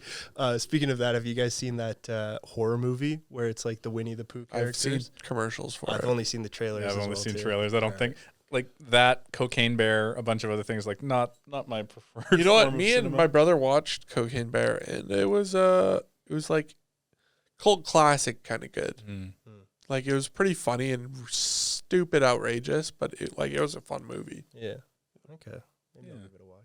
I want to see the Winnie the Pooh one first. Turns out in real life, she just like ran like 100 feet and then like collapsed and died. The bear. Oh, Yeah, that seems accurate for an overdosed bear. Yeah. So you're telling us about Seymour. So they do interviews in VR chat with like funny avatars to offset the depth of what they're talking about. Yeah. Yeah. Yeah. And then I was watching one video just kind of in prep, like doing prep for this, and it was kind of a guy's take on VR chat, kind of the State of the Union of it. Oh yeah. And he was talking about there's like a bit of a rave scene with Oh, him. absolutely. Yeah. Can you I can fill us elaborate in on that? Yeah. So there is. Eric and I might want to get in. I would see happily one of take these. you guys to a VR rave, but you have to be prepped for like 90% cat girl. Oh, okay. Yeah. Okay. It's just like it doesn't matter Nice. who you are It's right in in my VR wheelhouse. chat. There's a representation of you that has cat ears. Like Nice. even my character who does not like look like that. It's like a corpo, cybernetic metal arms, big mercenary looking guy. Somebody's put cat ears on it. It's just like So it's gotta prepare. happen. We just have to prepare ourselves for cat ears. Yeah, basically. Yeah, so the VR rave scene started basically as soon as VR chat opened up, and like people were able to play music through their microphone or like over a YouTube stream into the world, and from that it kind of evolved into actually having a club area where people can move around and talk, and similar to the like having an actual club, but you don't pay cover. You know most of the people you're going to hang out with already, and like you're going to listen to whatever music you actually want to go listen to, which is sweet. And it's gotten a lot more popular with big streamers kind of getting involved with it, and like big DJs and stuff like that starting to open up and perform in VR or perform in different spaces like that. Like we have an event in VR chat every year for New Year's, which is we create a world that's specific for that year, and then we host like performers or people from the community or stuff like that up on a big stage and stream that to everybody. And it's been really awesome. One of the things that I produced this year was actually this last New Year's, and we had a 24-hour entertainment network. So the community had all come together and recorded videos in VR chat, either for their communities or like short skits, kind of like Adult Swim style late night TV. Okay, yeah. So we had that, and the sheer volume of furry content that came up was hilarious because like for a lot of people, the furry community is like, oh, what the hell? That's so weird. But they're really some of the nicest people that you meet. Not all of it is the fucking fursuit stuff like that. Like it's people wanting to represent themselves in something that feels comfortable to them at the end of the day. And that's like a big thing when it comes to VR chat is like making self-expression accessible to people. Like no matter how you look or sound, you can kind of choose and curate that to what you want to present, and that you find that it helps people feel a lot more open to talking about stuff that they've gone through, or feel more open to creating content the way that they'd like, right? So it's really interesting to see how that all comes together. It's almost like what we were talking about, like acting or like the process of like, you know, like getting into drama or something like that. It provides like a setting, like a safe setting for you to experiment with who you really are. Yeah, exactly. And I think a lot of people, you know, sometimes that can get shut down early in life, where it's like, oh, this is who I am. Nope. Or by the reality of what surrounds us, right? It to me, it sounds like something that could be applied from like a therapeutic standpoint too. I think it is. It is absolutely the sheer volume of deep, like emotional talks that I've had with people in VR. For sure. I was kind of referencing like it could be a tool used in like like a medical tool. Exactly. Yeah, I'm sure that some people use similar platforms. I think it is. I've read some stuff. I don't know about VR. And you know, go ahead. Something hitting close to home is like I know someone who's close to me who's, you know, going through, you know, identity issues and you know, trying to figure out who they are. And I think this could be something that would be a huge tool to, you know, and resource to so many people. It Yeah. sounds super cool. It's revolutionary in the way that the internet connected people from all over the world. This allows people from all over the world to be in the same room with people that share their ideals or share what they're interested in. And sometimes, like, if you're in the middle of nowhere town, USA, you're not going to be surrounded by people who are like into German EDM music and like cosplaying or stuff like that. It's just, you're not going to find that in your local area, but this creates a virtual space for all of that. Yeah. Yeah. That's fucking really It is cool. fucking rad. I It's want to get really- you guys into it It's really wicked. because I you want can to go to a rave, man. Yeah. So do I. Yeah. I want to make a cat-eared version of myself. Yep, absolutely. Ooh. I can help put that together. Furry Rick. I do models. Furry Rick. Yeah. Just get a little tail on the chair. Yeah, Heck yeah. Beautiful. absolutely. Yeah. Yeah. funny. Yeah. What? Yeah. How is it with I guess like people in wheelchairs? Is it easy to Yeah. kind of How what's the setup look like for that kind of thing? So Yeah. that's If we wanted awesome. to get into Yeah. this rave scene, like how Yeah, how let's to hear break about it down it. for yeah, you. what's what hardware? What does the setup? have That's to look like something kind of that thing? I've always had such a big, like, I'm so far from, being technically inclined with like technology and like computers and stuff like that. But gaming is something I miss because Yeah. like I used to play COD and Halo and stuff on the Xbox, but I can play like Call of Duty Mobile, but Mhm. it's not exactly the same Yeah. Yeah. So I don't know the extent of like your hand control. hand function and stuff. Yeah. But the big thing and the biggest barrier to entry to a lot of people for VR is having an input system like that. So recently we released an update that is all about accessibility. Oh wow. So we're working on other methods of implementing tracking so you don't have to hold the controllers. But traditionally, if you wanted to hop in VR, you can get your base level like Quest headset. You don't need a crazy big PC to run this. You could run it on like your regular headset with some controllers, or if you don't want, maybe use the hand tracking that's built into the headset. And it's mostly like motion controls. So like you've got some thumbsticks, your usual like video game controller buttons and thumbsticks. I'm not sure if that's something that you could work with. So for everyone watching and you, I don't have a ton of hand function. Yeah.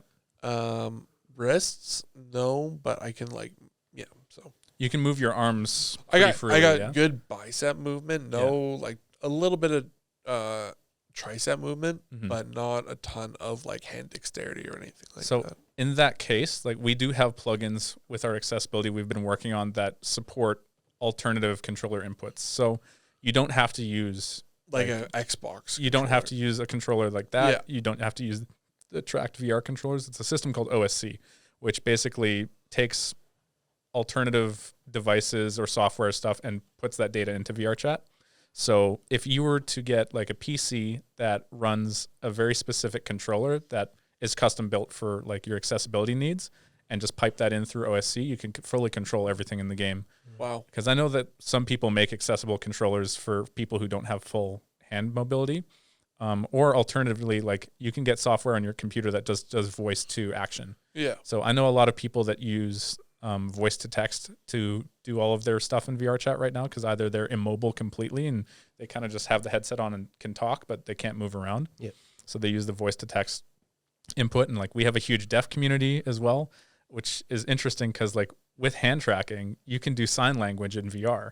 And because for so long we didn't have full hand tracking support, the sign language community in VR chat created their own version of sign language that worked with the inputs that we showed, which is really cool. And there's a whole documentary on HBO about it, which I highly recommend.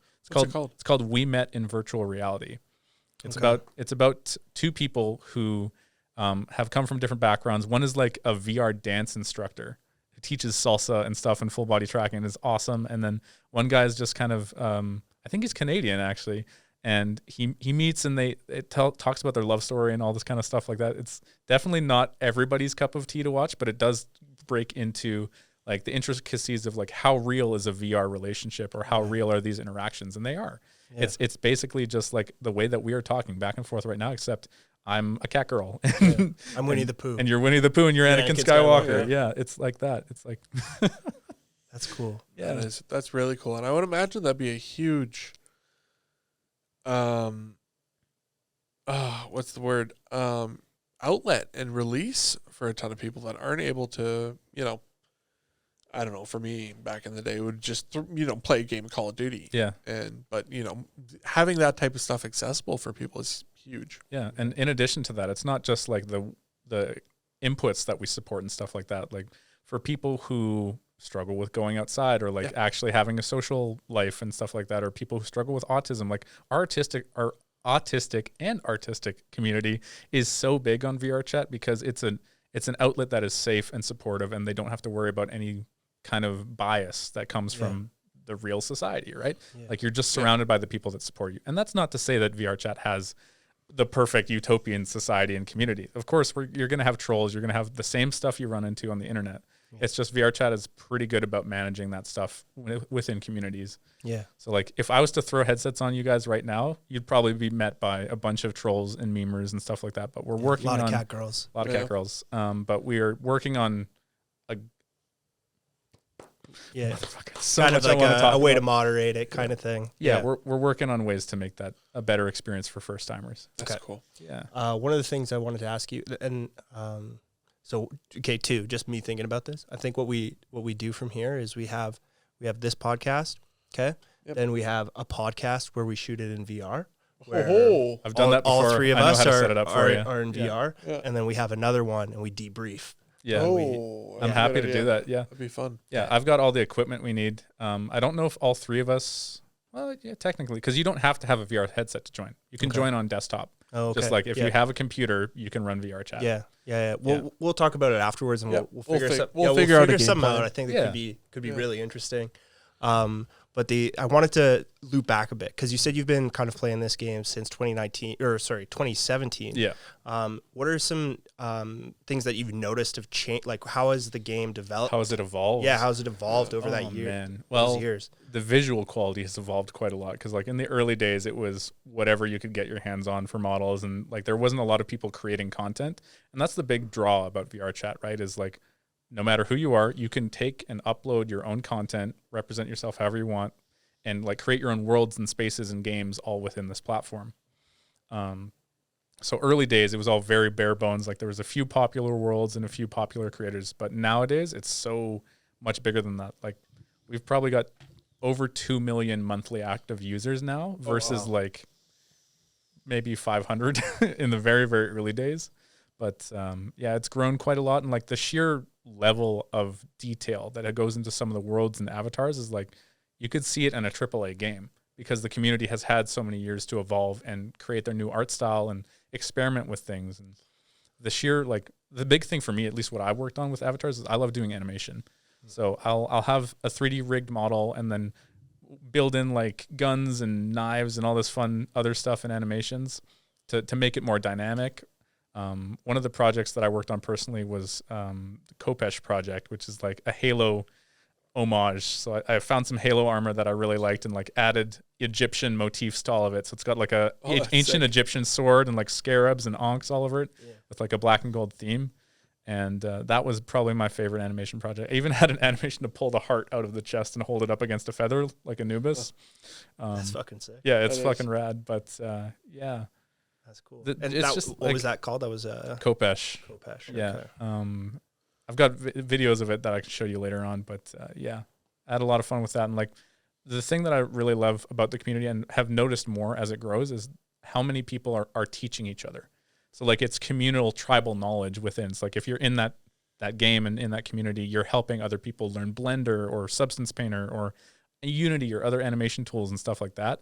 So no matter where you start, there's somebody who can teach you and help you get started. And then all of that snowballs into what the community is nowadays, where people are building whole games and whole experiences and horror maps or filming movies or stuff like that, all within a virtual world. Yeah. So what tools are available to people to like, so if I'm thinking, oh, I'm kind of interested in this, like I want to kind of check this out.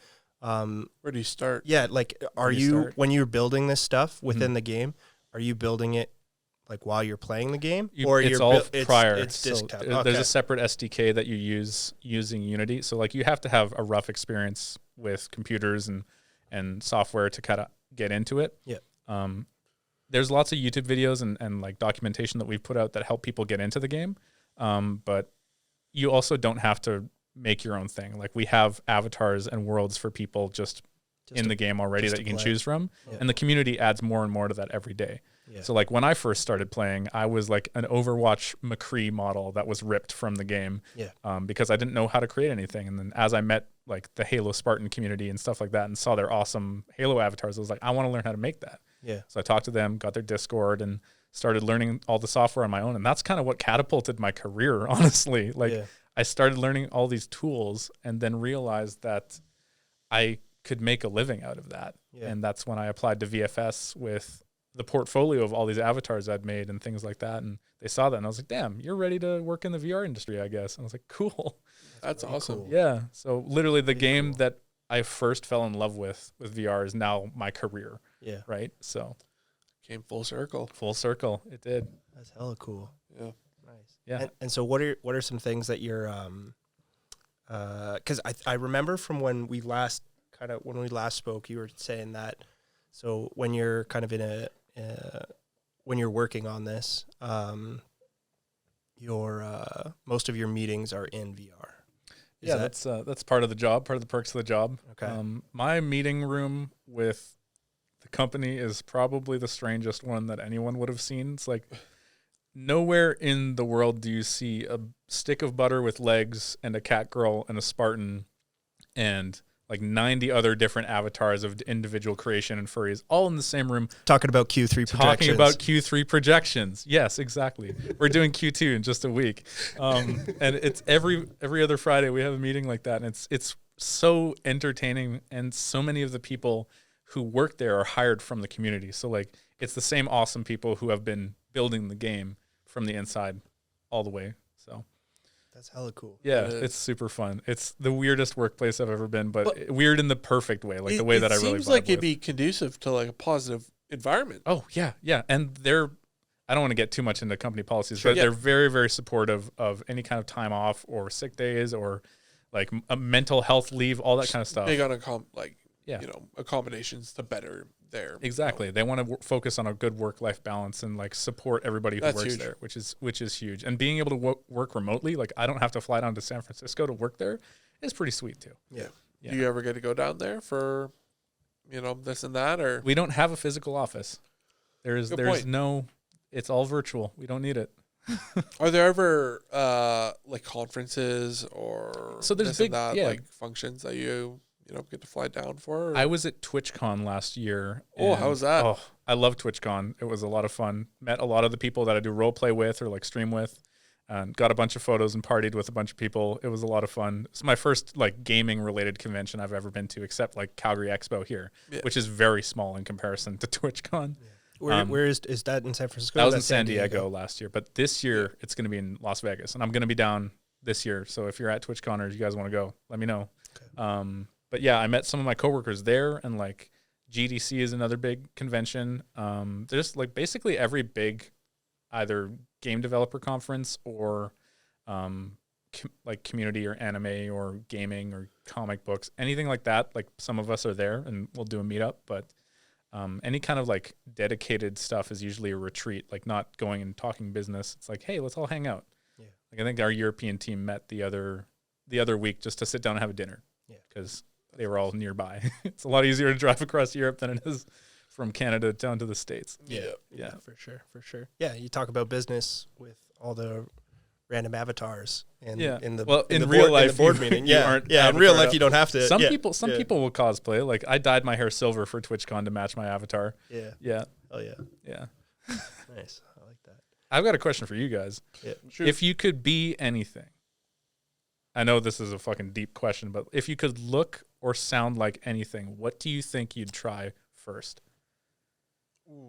In terms of like what you look like, what you sound like, if you could embody that. That's easy. Same person, just not in a wheelchair. Yeah, okay. I totally understand that. I get the question. I think it'd be really cool to be a professional athlete. Mm-hmm. So maybe if I was like 4 or 5 inches taller and just super lean. Okay. Like a pro hockey player or something like that. Or like a pro. Honestly, if I could be anything, like the question I always get is like, what if you like a pro athlete, what would what would you want to be? And I think the best answer is either like best quarterback in the NFL. Yeah. Or like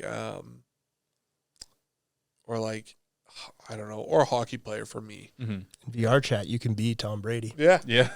I'm sure there's a Tom Brady avatar out there. I bet there is. Yeah.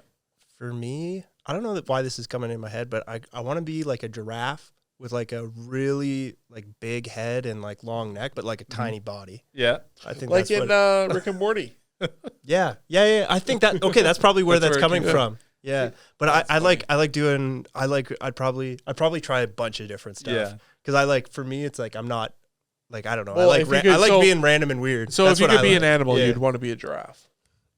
Well, maybe, but right now, yeah. But Yeah. I What feel about- like that would change. For me, that would like change. Like That's the an best hour part from now. about VR chat. You can change every single minute if you want. What about you, John? If you had I to was be a an Spartan. animal. If I had to be an animal. Let's do both. If you Okay. could be anything ever Yeah. for, let's say, human form or animal, both. I'll do both because like everybody's got their furry alt persona. Everybody's got one.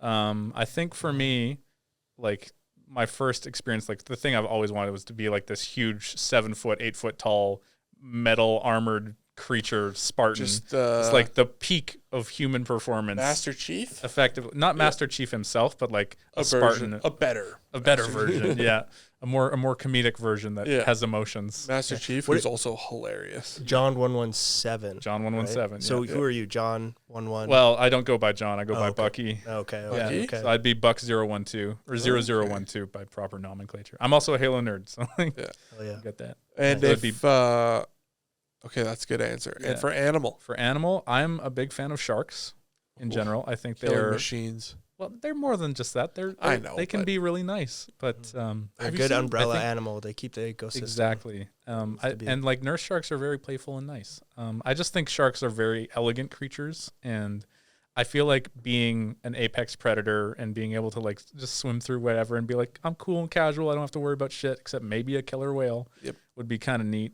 And plus, like, I don't know. I've got like 4 or 5 IKEA like blahage sharks at home just to snuggle. I was like, I feel like they'd make a good pet too. It's just like a dog shark or something. I feel like it'd be a cool mode of transportation. Ride a shark. Yeah. Yeah. Just like in The Boys. Yeah. I think I'd want to be a gold eagle, like a bald eagle. Just like be able to fly. Gold eagle for sure, because you're getting up way higher. Yeah. Can you fly in VR chat? Yeah. I actually run a dogfighting group. in Oh. our chat. So like you can hop in, fly like an F-15. I'm not gonna say that's nice, but crazy. Yeah. Oh, dogfighting. Okay, never mind. I thought the same thing. Never mind. I was No, like, like plane to plane. Jesus Christ. I was thinking we got like a Michael Vick here. You can be anything. I'm surprised. I'm surprised you guys took that That was the first so thing calmly I thought. I for a was moment. Just like, God. oh, you fight. Oh. PETA's about to hit us up on speed dial. Yeah. Yeah, I thought that first. I was like, whoa, that's pretty intense. No, Like, that's more fun.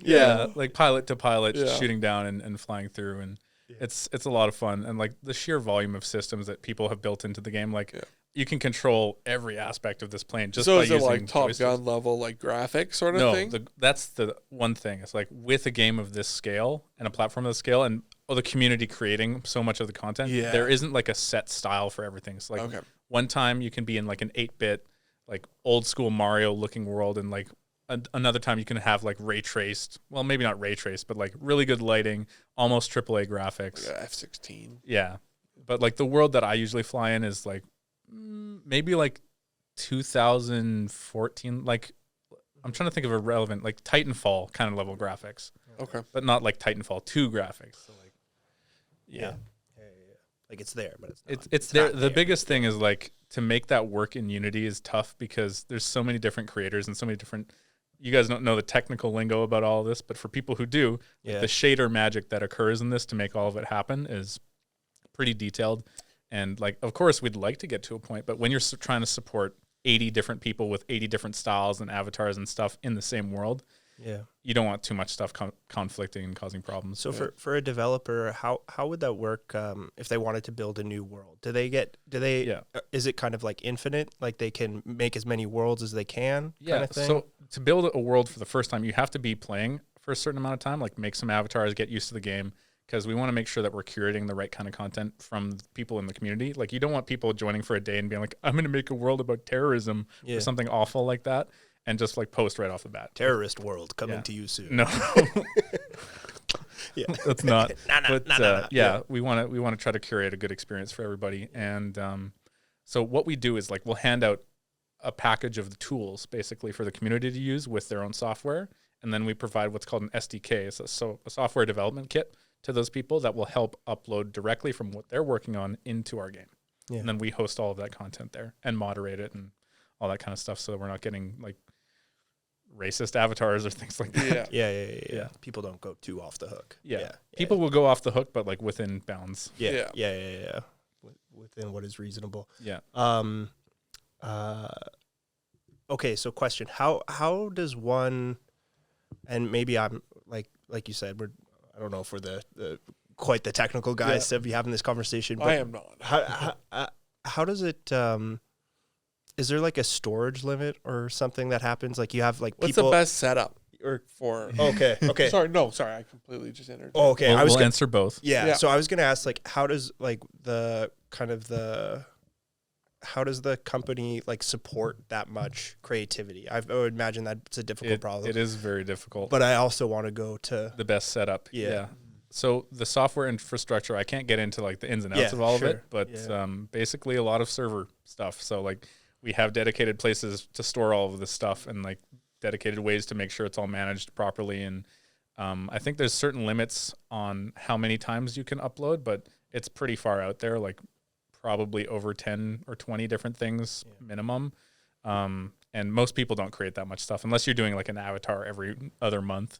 Most people will take what they have and then just update the version or like completely bring it down and start fresh. But yeah, I'm not the best person to ask about that. I'm sure there's people who have made stupid amounts of stuff, but it's like building a whole universe on this platform. So this is fun. This will be fun because like we're talking about it now and we're uninitiated, and then you're gonna see us. I want to see at a the later podcast, podcast, the post when VR we're chat, guys.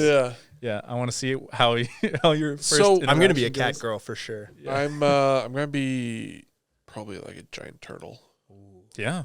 So wise. Snapper turtle or like like tortoise. like a tortoise, a wise tortoise. Like the Kung Fu Panda one. Well, no, I was thinking. Well, yeah.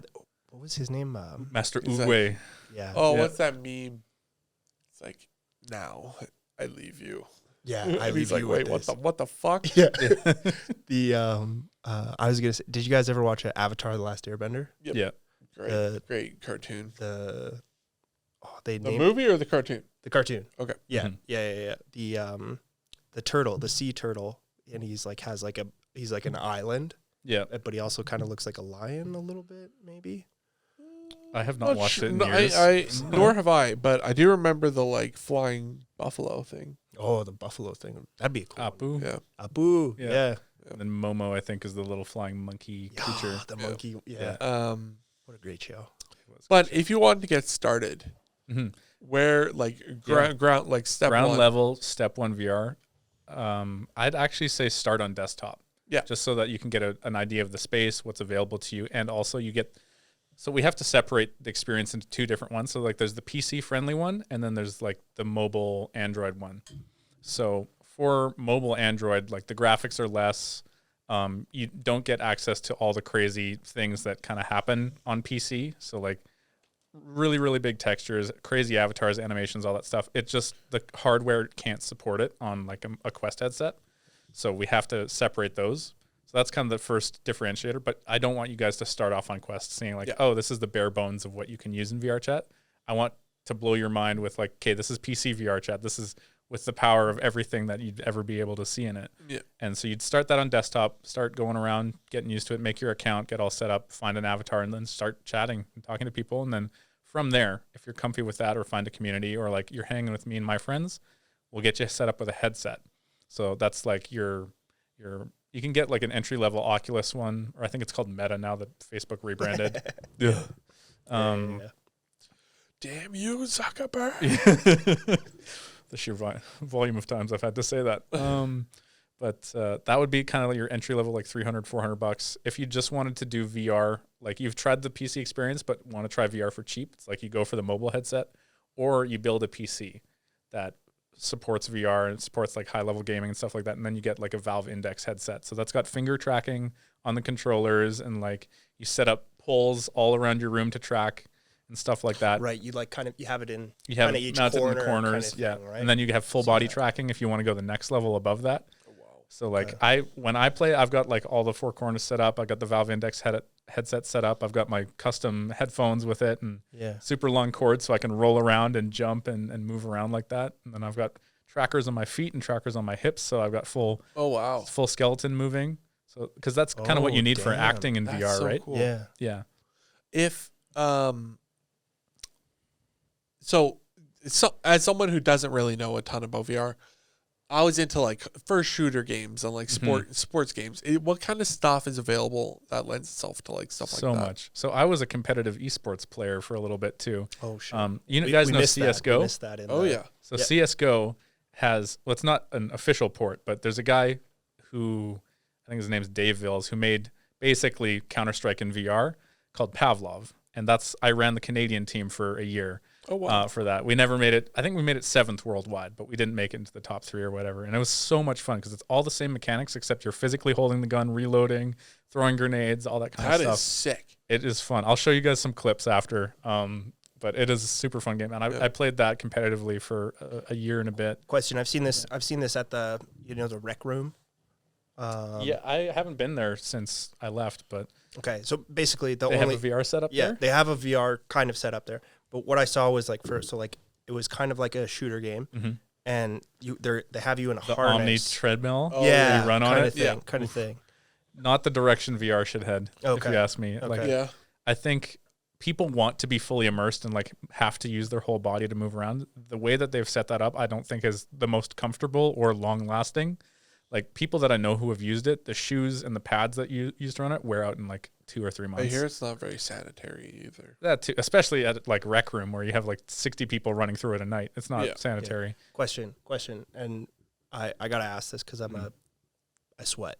Your sweat. Yeah. Yep. I also sweat. Okay, so when I imagine it's kind of a somatic experience. When that means like it's kind of a full body thing, right? Yeah. Even if you're standing still, like you're still moving your arms a lot, you'll sweat. Yeah. And you'll probably be in like kind of like immersed in it for quite a while. Yeah. Right. Yeah. So I'm okay. How do you take care of the stuff so that like what, because I use, like, you can get customized faceplates for it. So the part that touches your face, you can have a Velcro one that just peels off. You could wash it, throw a new one on. Okay. There's like leather ones, cloth ones, different things like that for your headset. That's cool. Yeah. So basically, you just make sure to wipe your stuff down when you're done, or like swap your faceplate. Yeah. I'm okay. So notorious it's for like going to the gym kind of thing. Yeah. Okay. Like you change your clothes when you're done with it. Yeah. That's proper hygiene. Not everybody does it. Okay, fair. I'm notorious for like leaving it for a week because I have to use it every day. Yeah. It's and then almost I'll like clean hockey it. equipment kind of Yeah. thing. Yeah. Yeah. You clean it when it starts to stink. Yeah. Yeah.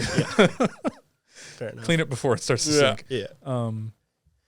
Yeah. Beyond that, for like getting into VR and stuff, I think definitely step one is like try it out on PC, get the experience. Yeah. If you really like VR and have the capital to get in, I'd suggest skipping like the mobile Quest stuff. Just like start building a base level PC that can support the game and any other games that you want to play. Like I highly push for anybody, if you're going to choose to be spending like $800 on a console or a PC, start building a PC, because that thing you can upgrade every other year, and it will always keep growing with the content that's coming out with your console. You're limited to a certain lifespan that they've planned out, right? Yeah. And then it falls behind kind of thing. And it falls behind, and then you have to buy the next one. Yeah. It's expensive to get into PCs, but in the long run, it's you More can of use an it for investment more. than Yeah, console you can stuff. use it for more than just gaming. There's so much stuff Yeah. you can do with it. Well, yeah. It's a workstation Steve too. Jobs, Exactly. right? It's a bicycle for the mind. Exactly. Oh, that's cool. Okay, so in terms of like cost for I was just about to ask like what do you think, like what are the kind of like the tiers. what is Tier like list? like kind of like like what's the base kind of base model, like you're For able PC? to run. Yeah. Yeah. And then maybe like what's a mid tier, what's a high tier kind You of could thing. probably get away spending like $800 on an entry level PC that's got some of the newer hardware in it nowadays. It's pre-built, like you don't build any of the stuff yourself, and that could support the game. Like VR chat is not heavily resource intensive. The way that we've structured it, it has to run on VR and mobile VR. So like your Android phone is almost as powerful as a headset. Yeah. So yeah. With the desktop one, you're just getting more graphics. yeah, kind you of get thing. more graphics, you get more control, more options. Like you don't have full body tracking on the mobile headset, but you can support that with like the lighthouses that control everything else. Yeah. The mid tier is like maybe, and of course, like I'm going for like my my path with it. Like I'm sure people could do it for cheaper if you find parts on like Kijiji or Facebook Marketplace. Yeah. Because everybody's always selling old PC rigs there with every next generation of graphics card or CPU that comes out. Yeah. So there's always stuff there to work off of. But yeah, my next, like my entry level build that I would suggest is like cap $1,400, build a PC with a nice graphics card, a decent CPU, and like enough cooling to make sure all of it's running nice, and then buy a Valve Index headset with it. The Valve Index is going to be the expensive part. Okay. How much? It's how much about is that? $1,000 on its own Okay. with the controllers and some of the tracking. Okay. So that's your starter setup. If you really want to like get into it, if you're an enthusiast, then you go for like corporate headsets that are like the XR Elite or the HP Reverb or Let's say G2s. you're just like born for VR. You try it once and you're just hooked. Yeah, like you. If you like wanted you. to get, Yeah. if you wanted to get the Top of the line. top of the line Lamborghini, yeah, no, fuck that, Ferrari. You want to get the Ferrari? the Koenigsegg. Yeah. Yeah. Fuck, man. That's literally the sky's the limit there. Like, if your budget is unlimited, like, you could probably contact a custom VR headset manufacturer who does stuff for corporate installations and things that is like 8K resolution and stupid high specs because they exist. It's just not publicly available. Yeah. Because it's like for product demos and like automotive detailing and creation and stuff like that. But you could get that. You could get full wireless tracking setup so you don't have any cords, and a beefy PC rig that could run 6 games at once. Like you could easily spend like 10 grand plus on the most immersive setup possible with like speakers in your physical room that simulate vibrations based on where you are in the room, or like a gaming rig that you sit in. And I could imagine like the some guy just came out with a full body motion sim rig that basically looks like a spine that connects to your back, wraps around your body and lifts you into the air like a robot arm, and then moves you around and stuff based on what you're doing. So like they made a flying game. Crazy. It is fucking wild. But that's the kind of stuff that just gets kind of stupid expensive. Yeah. And After a while. it's not what you need to play VR, because the software has like, it tries to match where the hardware is, but right now software is always lagging a little bit behind where hardware is. Okay. So like we have crazy level graphics. Like I don't know if you guys have seen MetaHumans at all. So like Unreal, the same guys who do Fortnite. Yeah. And Like Epic Games? Epic Games, yeah. So they have a software called Unreal Engine, which is used to build Fortnite and a bunch of other games, and is like one of the most graphically intense softwares that you can use.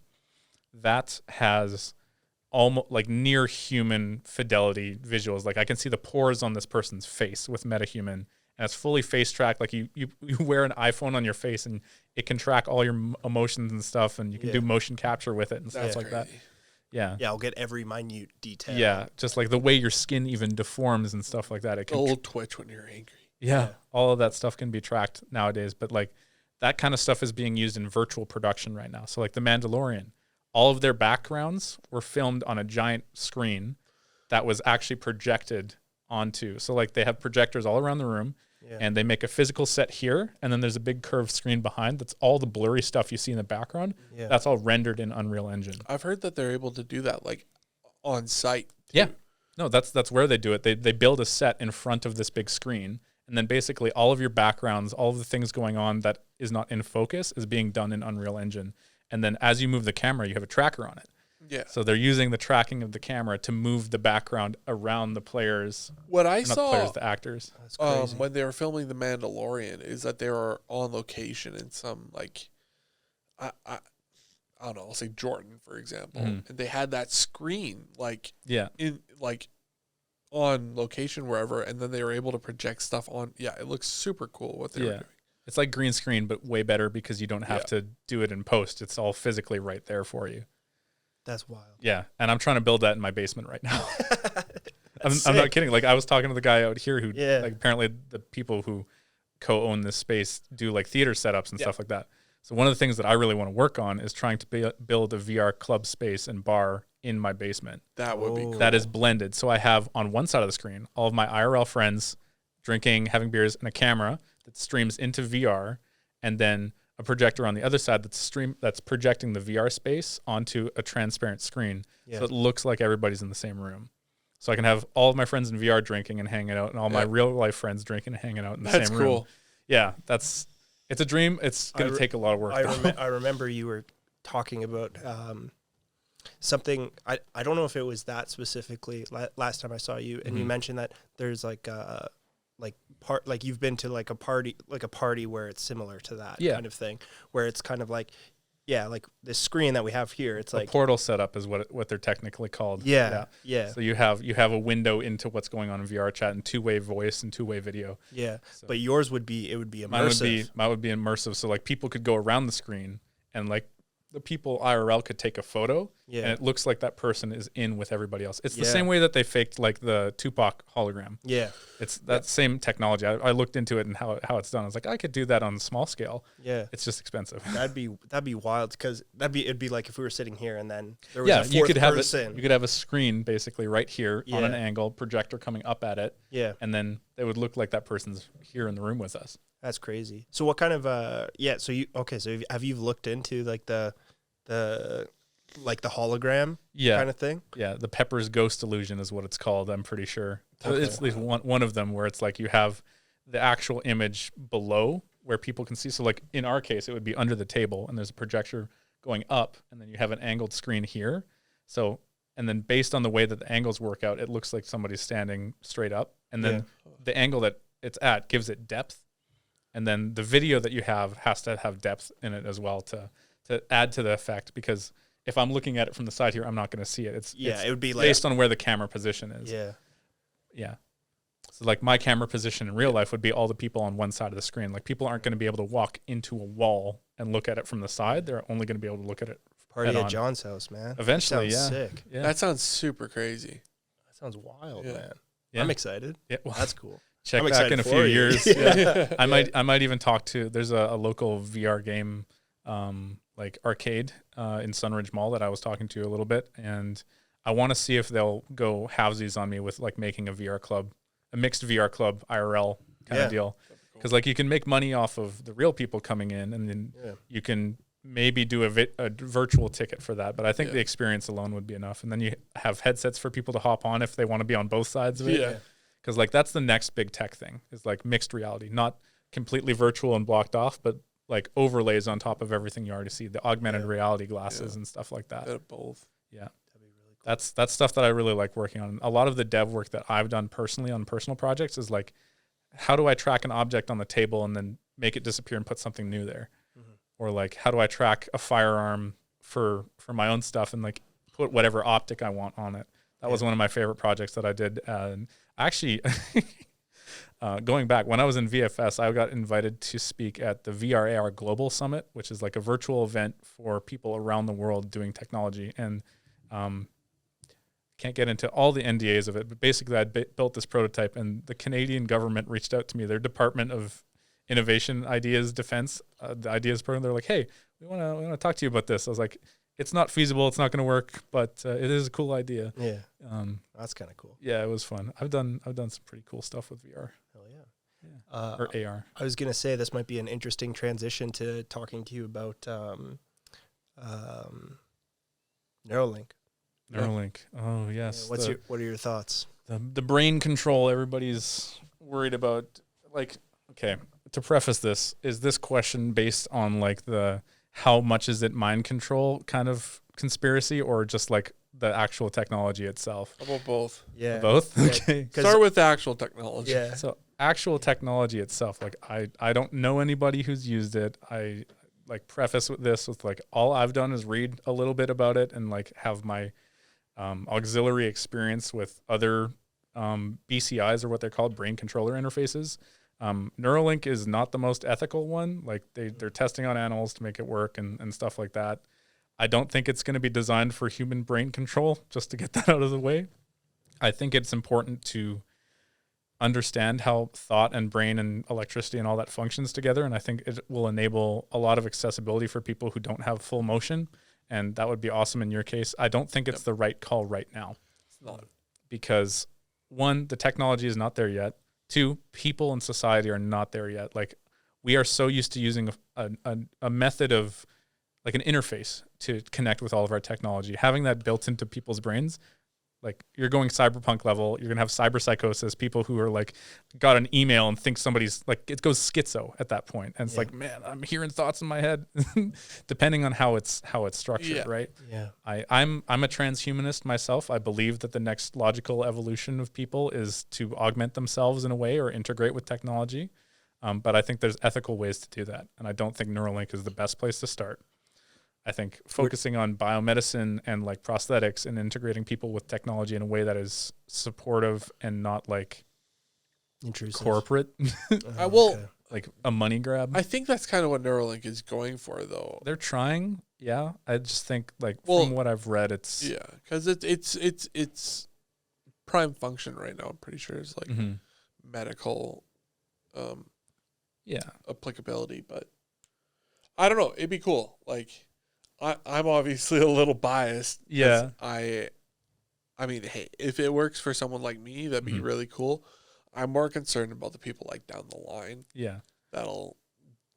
Hopefully it's accessible to a lot of people that end up, in this situation. Like, not everyone is going to be able to pay for a $50,000 or $100,000, piece of machinery that, can change your life. You guys ever see the movie Repo Man? Yep. Love that movie. You seen that one? Have you? Yes. Oh, what's the one I'm thinking? Have you guys seen, I wish I knew the name of this movie. Hit us with concept. I might be able to remember. It's a guy breaks his neck and or gets beaten up. His wife gets shot. This guy offers him a chip, basically like Neuralink, but it's in the back of his spine, and it's AI, and it talks to him, and it also controls his body. Yeah, and he goes on a rampage. It is sounds so up cool. my alley. I'd watch it. You would dig it. Called. Yeah, I'll send it to you. I'll find it after, but. Yeah, I think the big question that a lot of people don't look at is like immediately like what they're saying Neuralink is for is like, of course, like to get the funding that they need. Yeah. Medical is obviously the best choice because there's a lot of money to be made there. And in addition to that, it's like the easiest way for the public to accept something like that. And like if I want to get full conspiracy theory, it's like at the end of the day, it's always going to come out to like how much money can we make selling to the right kind of people. And like technology, phone, like interfaces are going to be pouring money into that to try to be like, okay, well, we want your Neuralink to support our software or our integration so that people can control it for accessibility or for comfort. But really at the end of the day, it's money. Apple should team up with Elon. I don't know if that would fix the problem. I think it'd make it work. I think you have the same issue because Apple is the kind of company that designs like products to fail after a certain point. It's like imagine that happening in your head. Oh fuck! Right? Imagine here's the best thing. Like I'll send the video to you guys and maybe we'll link it in this. But there's an AR video talking about like the ethics and the concept of like what would a world look like that's fully integrated. Like you've got a contact lens in that is your vision for everything. What happens when you unsubscribe and you are fully disconnected from that network? The rent-based kind of. Or all of that. And then in addition to that, what happens if like you have to see ads everywhere or like you're not paying for premium? It's like we're sitting here talking to each other and you get blocked out. It's like, oh, wait for this ad before you can continue viewing. Yeah. Like, or I block you. That way you're all blurred. There's that one the Black Mirror episode. Yeah. People aren't ready for the next step in technology there.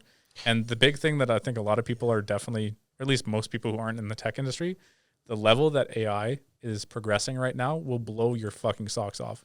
I can take GPT-4, baby. That's what some people know peanuts. About. There's so much more than that. Oh, I believe this is what's publicly available. I was able to use AI just last week with 10 seconds of my voice to recreate every possible version of anything I could say.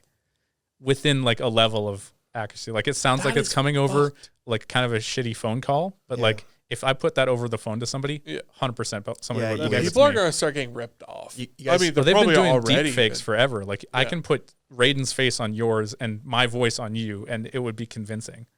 Well, I keep seeing the Joe Biden, Donald Trump, Ben Shapiro, Those are so Barack Obama, The gaming chat ones? Minecraft Yeah. chat ones. Oh my! Sleepy Joe. Man, I say this like, and I think I've talked to you about this, where it's like, man, the velocity of weird shit that's going to happen in the next couple of years is, I think, going to be crazy. Yep.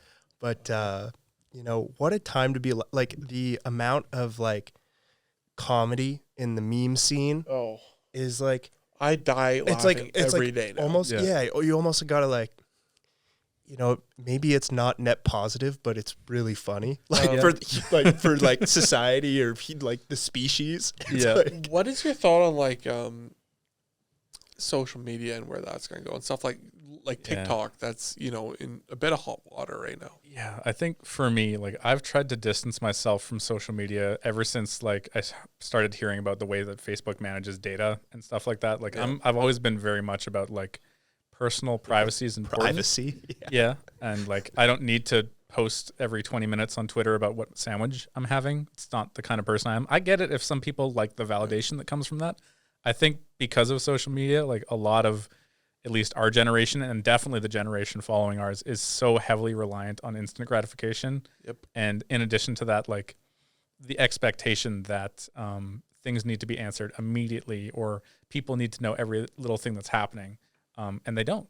It's like the things that we're going to run into in our later lives, and like it's happening in current communities that I work in and deal with. It's like shit that happened when you were a dumb kid comes back to haunt you. And like in our parents' generation, you fucked up as a kid, that is erased and lost to time. You grow and you move past it. But like the shitty video you posted on YouTube thinking you were a karate master in grade 12 or like 6 or whatever will come back and somebody will make a meme out of it because everything is memeable nowadays. Like I see videos coming out of the Ukraine war that have been fucking memeified. And it's horrifying to me. Yeah. Like it's like people aren't taking everything seriously anymore because everything is a spectacle for everybody. Yeah. now. Well, and like people are getting so desensitized as well. Yep. Like the sexuality thing is a huge thing. Like I'm very much pro like be sexual, be open about whatever you want to do, but like do it ethically There and consensually. are bad things happening. I don't for need to sure. see the 19-year-old on TikTok dancing like Oh yeah. like a stripper. Like Yeah. let's cut that. I don't even want to get into that. But also, there's like stuff like the Balenciaga controversy. Did you guys hear about this? No. I try to stay out I of think it was controversy. Balenciaga. They dressed up all these like teddy bears, and these kids were like modeling these teddy bears, like holding the teddy bears, and they were dressed up in like bondage, like the teddy bears were, Mhm. and it was super fucked up. It was like, and then They had you know, kids shooting with this. no, it was like, well, they kids like holding the bears, and I'm pretty sure, it was super Okay. fucked. I'm out on this. I don't know anything about this one. Yeah. so. Well, there was a ton of backlash, and they had to immediately pull it and send out an apology. But it's just shit like that. People are getting desensitized because of movies, social media, stuff like that, and you're seeing all this, the world happening in front of you, and it's like, Well, I think a big thing kind of comes on what you were saying about privacy is like that. It's like funny. Like I think in the West, right, that has been a tenet of theoretically, like if you think about schools, like that's a thing that should be protected, right? That's a thing.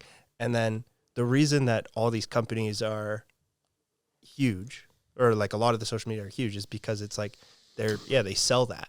It's like they sell like info. Well, no, they on make people. you pay for it and Yeah. then they sell it. Yeah, Like, exactly. They get money on both ends of it. Yeah, so it's like that has been totally what you know about Balenciaga ad. yeah. Interesting. Okay, that's oh, it's like a kind of like Like it was a fashion. yeah, kind of like Okay. a BDSM kind of thing. Yeah, we got kind of, but Sorry, it's like kind sorry. of like that's the big thing for me is like this.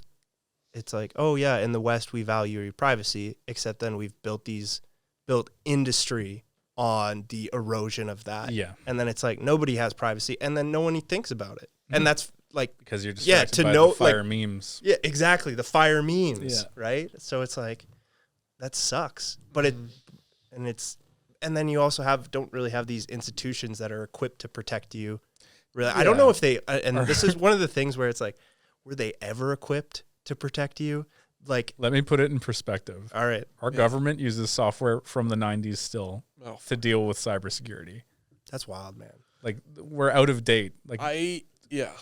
Governments can't keep up with the way Well, technology it advances. honestly, there needs to be people capable of,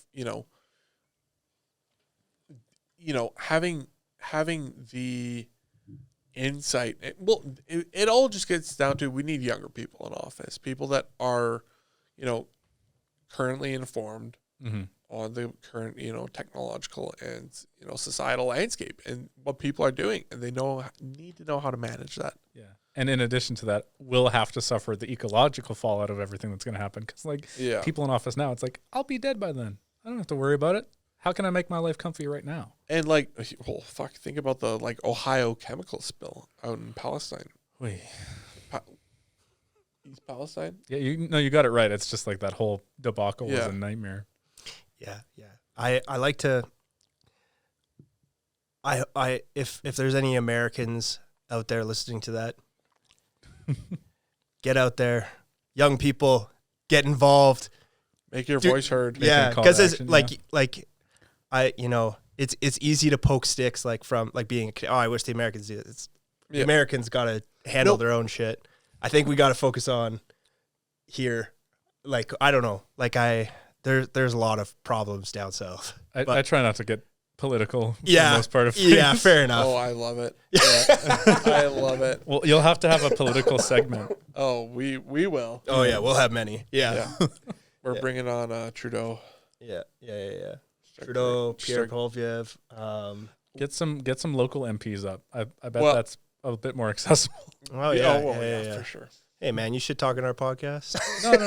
I'm just saying it's tough to talk to high-ranking politicians. No, we're not. I already curbed Trudeau. I told him you're not allowed on already, so he's not making it on. Yeah. No, just kidding. But no, it's a good point. And there's a lot of people in Calgary that are actually trying to help. That are in office. I don't know.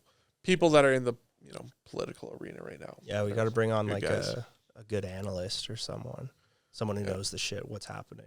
Yeah. Inform us. Inform the youth. Yeah. We've been uninformed for so long. We're still considered the youth. I think so. Yeah. Adolescent, late 20s, young adult. I guess young adult. When's your birthday? Not gonna say that on the podcast. Fair enough. Yeah, 96. Yeah, 96. You're the rat, baby. Yeah, that's where it's at. Little rats. I'm gonna be turning 27 super soon, and it's scaring the shit out of me. Why? Yeah. What changes? Honestly, recently I've just been taking a step back and looking what do I want to do and what have I done and how am I going to do it? And I'm just I don't know. The way I look at it is maybe I haven't been as present as I've wanted to in terms of just life in general.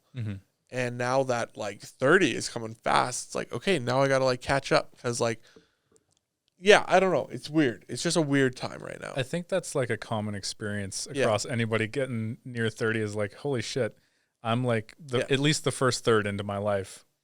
Where did it go? Because as you get older, time goes so much faster the busier you get. So you start to get to a point where it's God damn, do I have enough time to do everything I want to do? Or is all the stuff that I have already done enough? I don't know. My personal philosophy when it comes to living life, because I've had near-death experiences and shit like that made me think about life and be oh, you know what? Tomorrow it can be gone. Yeah. Just like that. Well, I get it. Yeah, I know you get it. And honestly, if you live your life in a way where every single day you go to bed saying, I'd be okay dying tonight. That's a good way. You're living it to the fullest. Yeah. That's a good point. Yeah. I was gonna. The only thing I was gonna add was, I forget. I'm sorry, man. The curse of I- ADD strikes I again. I had some really prolific. so I just insightful. loaded and ready to go, It's and then it's Check back in gone. 2 minutes. Yeah, but exactly. it's cool, and like it's super cool that you're here today, because like I haven't Yeah. seen you in literally almost 10 years, and to Yeah. see where people have gone and what they've been doing, and to see how well you're doing, Yeah. like it's really think I'd end it's up here. encouraging and it's fucking dope. We're all gonna kill it, and I almost want to do like a CA reunion because I know the school will not host it for our grade. No, they will not. They will not, but like I almost want to do one myself just to like get everybody back together. That'd be fun 'cause as fuck. It's fascinating to see how people have changed or like what they got into as they grew out of like the immaturity that high school was. Yeah, I still know. Well, I still think a lot of people. I shouldn't say a lot, but I know people that from our grade that are just, Yep. still doing their high Still school struggling. ways. Yep. yeah. But I mean, hey, everyone's got their own. Everyone's on their own. journey. That was the profound thing I was gonna say. Mm. I was gonna say I think it's very common to think that you're like, oh, like I'm not doing enough or I'm so behind or Yeah. something like that. But everyone's on their own path, and everyone's the it's kind of like golf, right? It's like compare yourself to you, right? Okay. Yeah, it's like I you. feel like you're- that exists outside of golf. yeah, I thought. Yeah. Sorry. That's how. Yeah. Okay. Anyways, maybe it's not like golf. Yeah. It's like Hey, golf it's your and, lived and- experience. and It's other like things. golf for you. Yeah. It's like the person you should be judging yourself against is you from yesterday. Yeah. It's like, oh, okay, am I doing better today than yesterday? No. Hey, that's also okay. It's like 100%. I can do better tomorrow. Yeah. Just be yeah. aware of yourself in that, and like as someone who's trying to go through a whole fitness transformation right now, it's like I told myself I'm not going to look at the scale this entire fucking month. Yeah. I'm just going to focus on doing the routine, getting through the exercises, and eating healthy, and hopefully that makes a difference. That's honestly really huge, and like, I don't know. I think the like being happy with yourself is so fucking important right now, and like you said, like with the younger generation, the immediate gratification, and but it's okay to be patient, and take your time with who you are and how you're gonna work on being the best version of yourself. Yeah. I think that's super cool. Be kind to yourself. 100%. Yeah. It's easy not to be. Yeah. Work on your own timeline. Don't feel obligated to do anything for anybody else at the end of the day. Well, yeah, and like I feel like so many people are so rushed, and life is moving so fast for them that they don't get to stop, take a second, and let it soak it all in for a bit. So Yeah, that's but just I think but that's part of what we're doing, Yeah. trying to help people we're soaking in it. figure Soaking out it how in. to soak it all in. Exactly. Yeah. Taking a pause to have a conversation. Yeah. They're important. I think I've been valuing stuff like well, I like doing the podcast but I like catching up with people. It's nice. Yeah, and just staying in touch.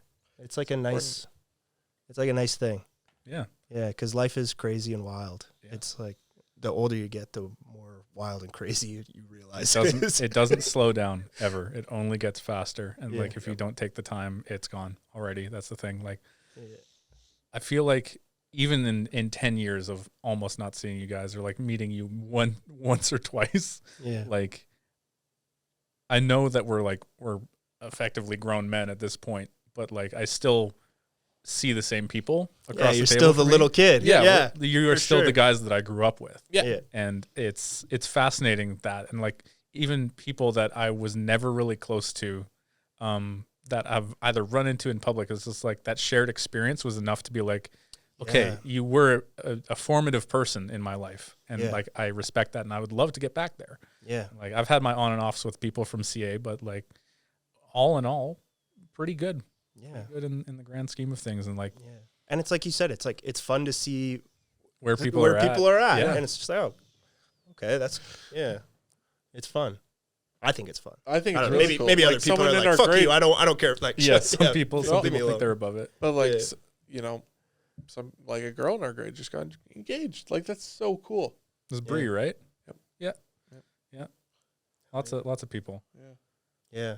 Yeah. Like different, yeah. It's crazy. We're getting to that point And where we're- everybody's getting engaged Yeah, and married. I was and gonna say, houses. I think we're also still in like this weird age where people, Yeah. it's like, it's like some people are like, yep, I'm gonna have a kid and I'm gonna have this, and like it's like, oh geez, like look at that guy, he's like almost retired, and then and people are like, yeah, I'm still getting fucked up. Yeah. Woo! Oh, God. Yeah. Like I had to get my first wedding gift this past summer, and I was like, "What the fuck am I doing?" Like, I had no idea, and I hadn't been to a wedding in so long, but it was someone like we went to school with. It was just like, but that was also so cool because you get to see where they're at and like how far they found their person. Like, yeah, it's cool.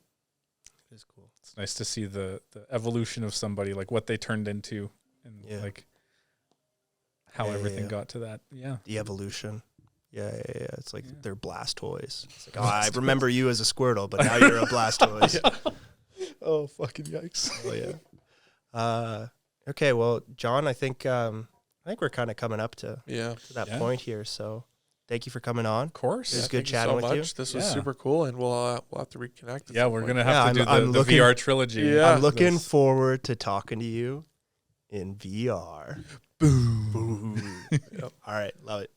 Dappa-doo, two white guys in a wheelchair.